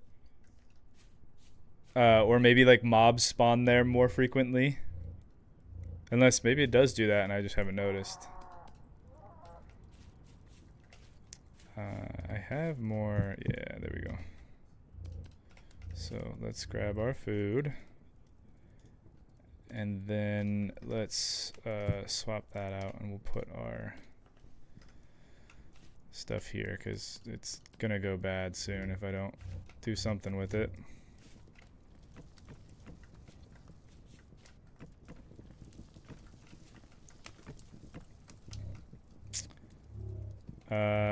Okay, we'll just leave that because I have plenty of food to go. We'll leave this. Take that stuff, and we'll take our torch while we're not at home. Okay, we have food and water. Off on another adventure. Let me start up the music again. I am gonna turn it down a little bit though. Hopefully you guys can still hear it, but it started going from background music to foreground music for me, and I was having a hard time thinking. I need to do like a mixer or something so I can have it like maybe turn down or turn off for me. Oh no way, it's another one of those gigantic birds. They're called like a moa? Yeah, giant moa. We had one of those on the other save and on the other world. And when I finally caught it, it gave me so much food. And tons of leather. I think the one that I caught was pretty like good weight wise, and so it gave me like, I think it gave me like 2 huge hides, which was a lot.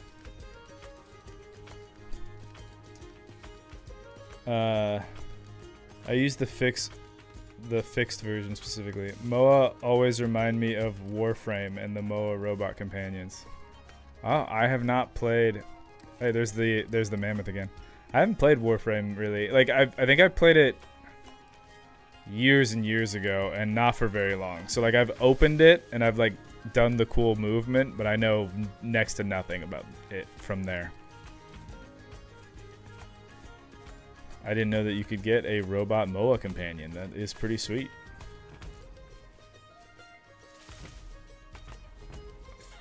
When I think of like a robot bird companion, I think of the gnomes in World of Warcraft and how they had like the plane strider mounts, the robotic plane striders.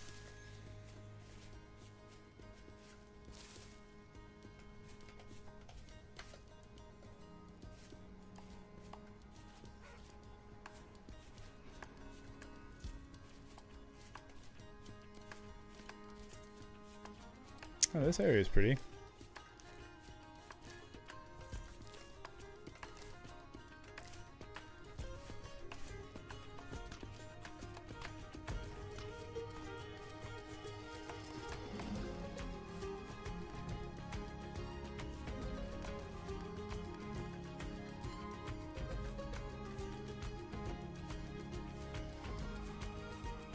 I swear, I didn't even think about it when I left the house. I swear if this place is also temporally unstable, I'm gonna lose my mind. It's like I'm just like, all right, we're regenerating the world again.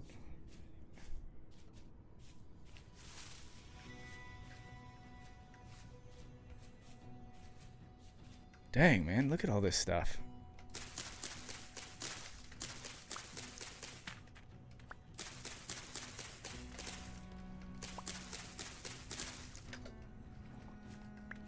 This is great.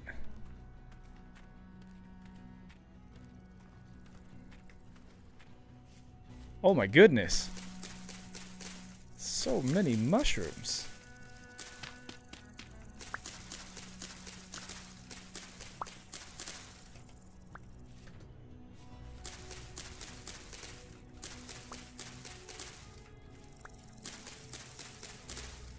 This area is marked. I'll leave a few for later, just so that way, you know, they don't... I mean, they stay fresh for a long time. I might... They're gonna die before winter. If I put this in a cellar, it'll last for a good long time, so maybe I will just grab them.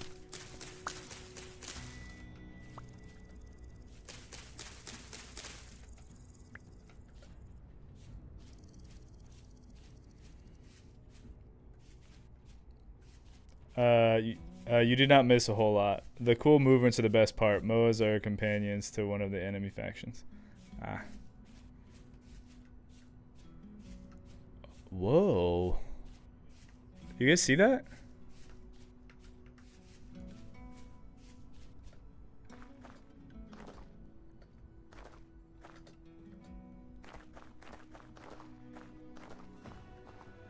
Whoa. That is very cool. And you gotta believe that there's something... I mean, it's a gravestone, right? We got a grave rob. It's not like they're doing anything with it, you know?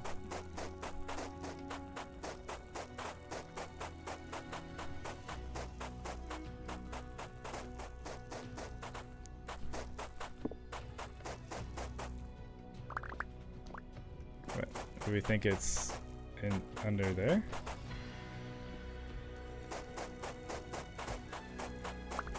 Don't tell me that we're not... It doesn't... What? The angel figure is facing this way. They wouldn't have the grave right here?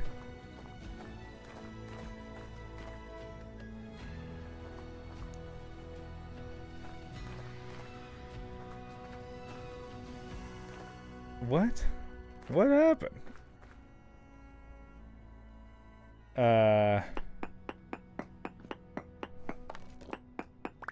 There's gotta be something around here.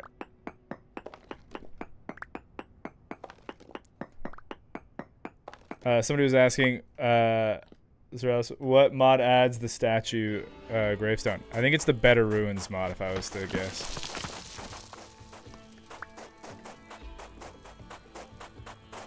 You gotta be kidding me.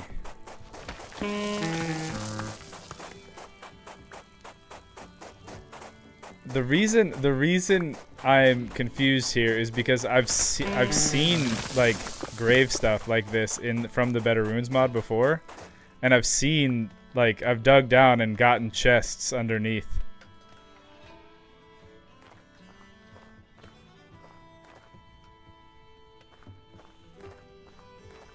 Have I been bamboozled? Ah well, still pretty cool, but it would have been cooler if there was loot.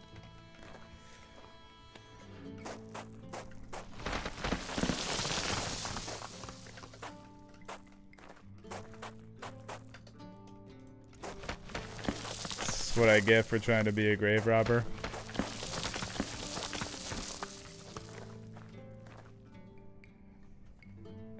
It would be cool to add lever as a secret button. Yeah, that would have been pretty cool. The Black Dragon. Hello, what are you doing? Not robbing a grave, obviously. We're just being totally chill, normal people.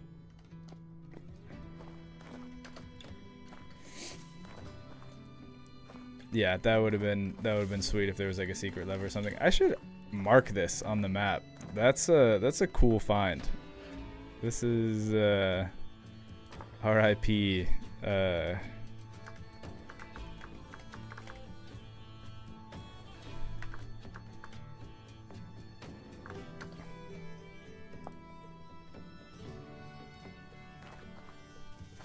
You should take it. I don't know if I have the inventory space. Each one of those, that's probably like, to do that chisel statue. I mean, I will. I think someday I'll come and get that, and I might even like make a copy of it, so I have like 2 of them side by side, like in front of like a door or a bridge or something. But I don't. Yeah, it would take up a lot of slots because those chisel blocks don't stack. Actually, I don't even know if I can take it because I don't know if there are certain things that you can do on chiseled blocks to make it so people can't just pick it up. Like it'll turn into rubble. Dude, we have more elephants. That's crazy. Hey, man. Oh, a lot of loud noises. Local goods trader. He will sell me local goods. I do like the wallpapers, actually. Oh, man. I gotta turn that down.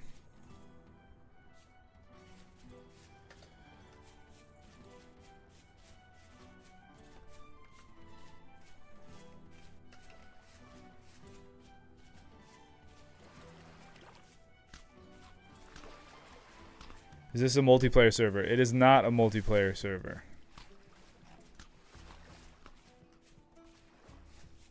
Not currently, at least.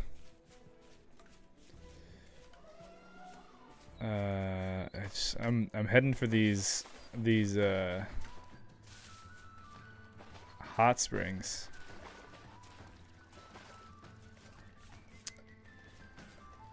And I don't mind if I do. Taking this rye here. You asked what we were doing, other than what you caught me red-handed doing.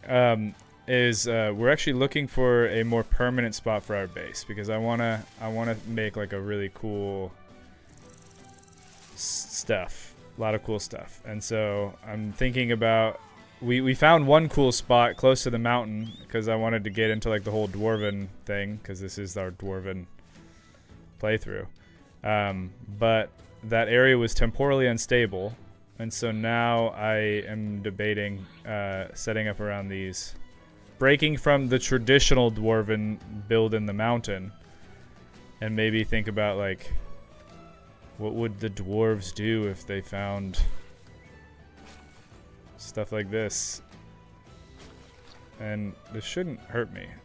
Yeah, even though it's see, what I'm choosing to believe is that that's 87 degrees in freedom units, hamburgers to bald eagles, and not 87 degrees Celsius, which would hurt you very, very, very badly. Ah, nice regenerative qualities. Doesn't look to be temporally unstable, so that is a plus of this region over the last. Let's go see this area that has like 3 right next to each other. It's European units. yeah.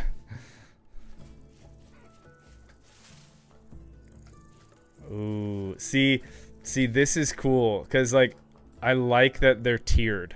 I was kind of thinking that when I saw them on the map, like how cool would it be if you could do like almost like a tiered city.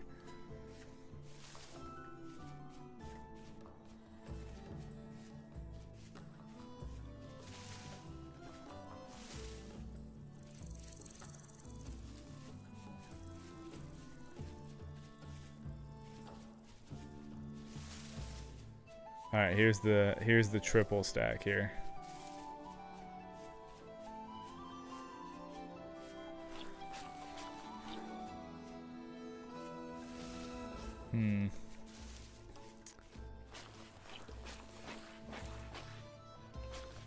So I turned off the ability to move water source blocks So what might be interesting about this is like we could do a little, like, I don't know, like set up like a little bridge over this spot.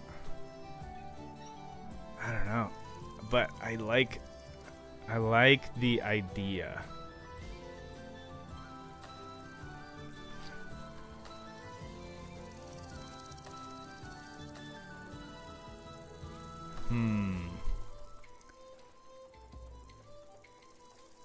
I remember a server called Ren. It was a pretty cool server that had interesting story. Yeah, I'm all about that. That's didn't Rubik's Raptor? Is that the name of the channel? Do Ren, and then also is like that same server is now doing the like desert dune one.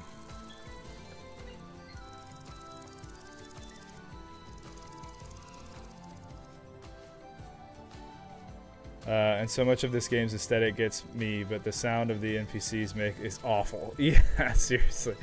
If anyone wants to make a mod to make the NPCs not, like, bark at you. Hey, whoa, whoa, whoa. I didn't even do anything to you, little piggy. I don't want this. I don't want to kill you. Okay, so as far as like regions go, we got the healing of the onsen, which is great. Oh, you okay? Well, now I do. Now I do want to hurt you. So.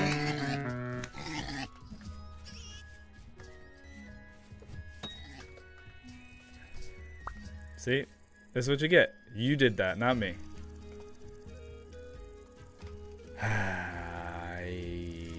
Don't have my butchering bag with me. I guess I'll just harvest the normal way, even though this is not the way that I would want to do this. You forced my hand, little piggy.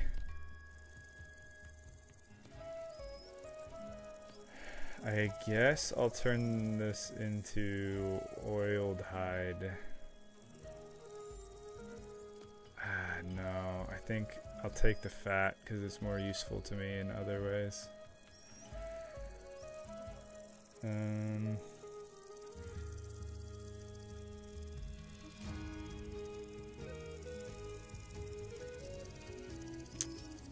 Inventory, man.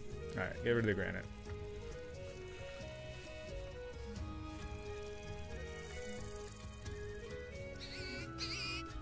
I mean, yeah, the medium hide would have been good. Should I just... Because I have... No. I have so many elephants around me. If at the time I'm trying to get leather, I can just take on a herd of elephants and we'll be sitting pretty for leather and meat. Alright, what's your deal?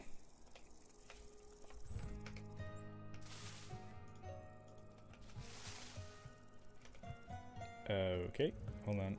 Let me just, toss something so I have a free hand. You are also a local goods trader. Okay.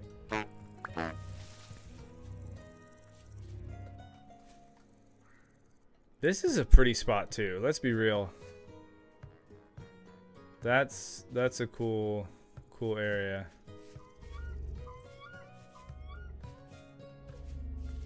I'm even like debating over here.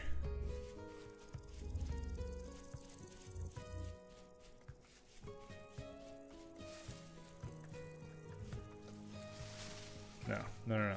Let's just...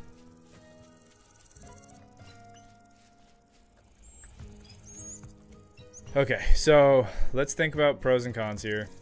Pro, the onsens can heal you, so obviously that's a good thing. Shouldn't you focus on getting better tools first, then look for a good spot for a base? I have copper tools, and I have more copper back at my base right now. I have a base set up. I'm looking for where I want to set up my next base.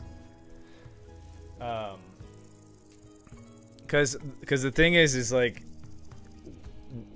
I want to move now to a spot that I'm cool with being like pretty permanent. Because if you move before you're ready for that, or excuse me, if you wait too long, your systems are all set up in your spot that you're at, and so then moving at that point becomes even more difficult and frustrating.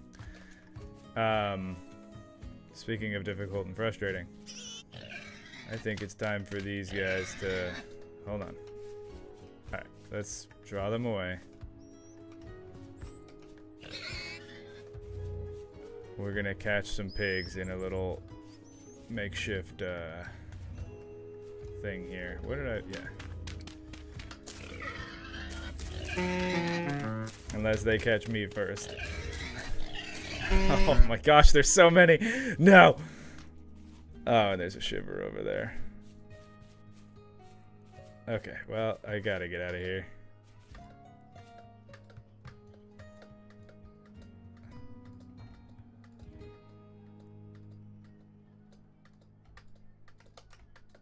They're still chasing me. Those menacing pigs. What is... Oh, hey, you know what's... Oh, guys. Guys. The healing springs. It's like I died of fall damage.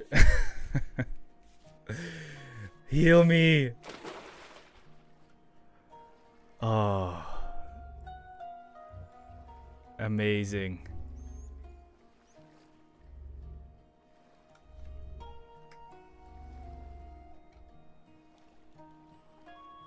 It's very slow, obviously, because, you know, if it was just like you hop in here and it's functionally a health potion, that wouldn't make a ton of sense. But the fact that you can even like chill in here, yeah, I'm definitely sold on this area.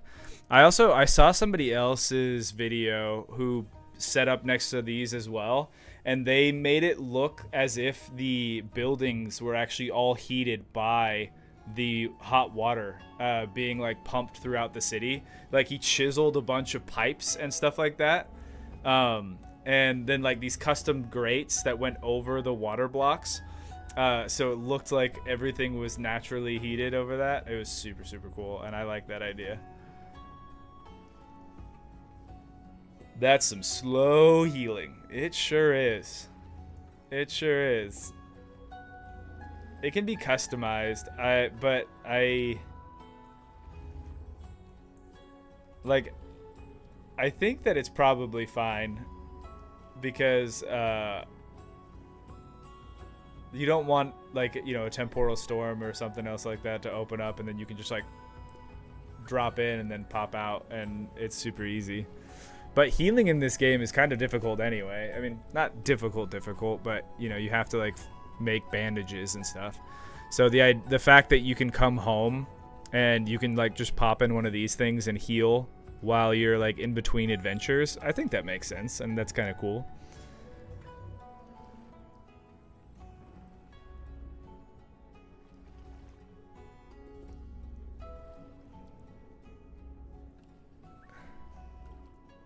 And the other nice thing is we have these 3 springs that are really close to each other, and then we also have this this water here that we can use to plant crops. I'm probably not going to do anything with this water for crops and stuff. So, cool. Okay, yeah, I think I've made the decision. I like this area. And the other cool thing is that if we still want to do like the traditional dwarven route of making a side like in the side of a mountain, we could easily like have it be that this little onsen town, and then you like kind of come up and then you build a bridge, like you however you get up to the gate tower or the gatehouse or whatever, and then you build a big old bridge that goes into the side of that over there, and then that's where we can have the keep, because that's a pretty cool looking mountain range as well. Yeah, this is a nice area.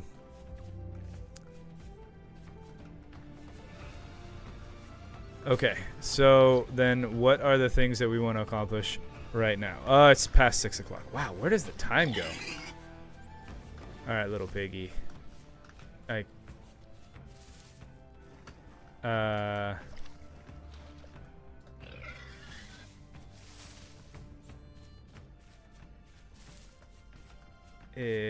know what? I can't. I gotta. It's past 6 o'clock. I didn't even realize what time it was. I was so engulfed in the dream of seeing where this could go that I didn't stop and look. I gotta run. But I see mountain, and my dwarf sense is tingling. I feel that in my bones. Can you do a house or a I don't even know how to say that word. Above the onsen. Yeah, I'm gonna look at some inspiration to like see how we could set up some cool stuff. And maybe even do some stuff in a different world, like, or maybe like a copy of this seed to try to like test out like what would a dwarven onsen town look like? Because that idea is really cool to me.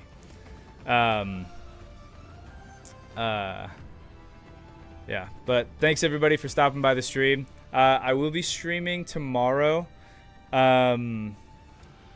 because I can't stream on Thursday because we have family coming in. So I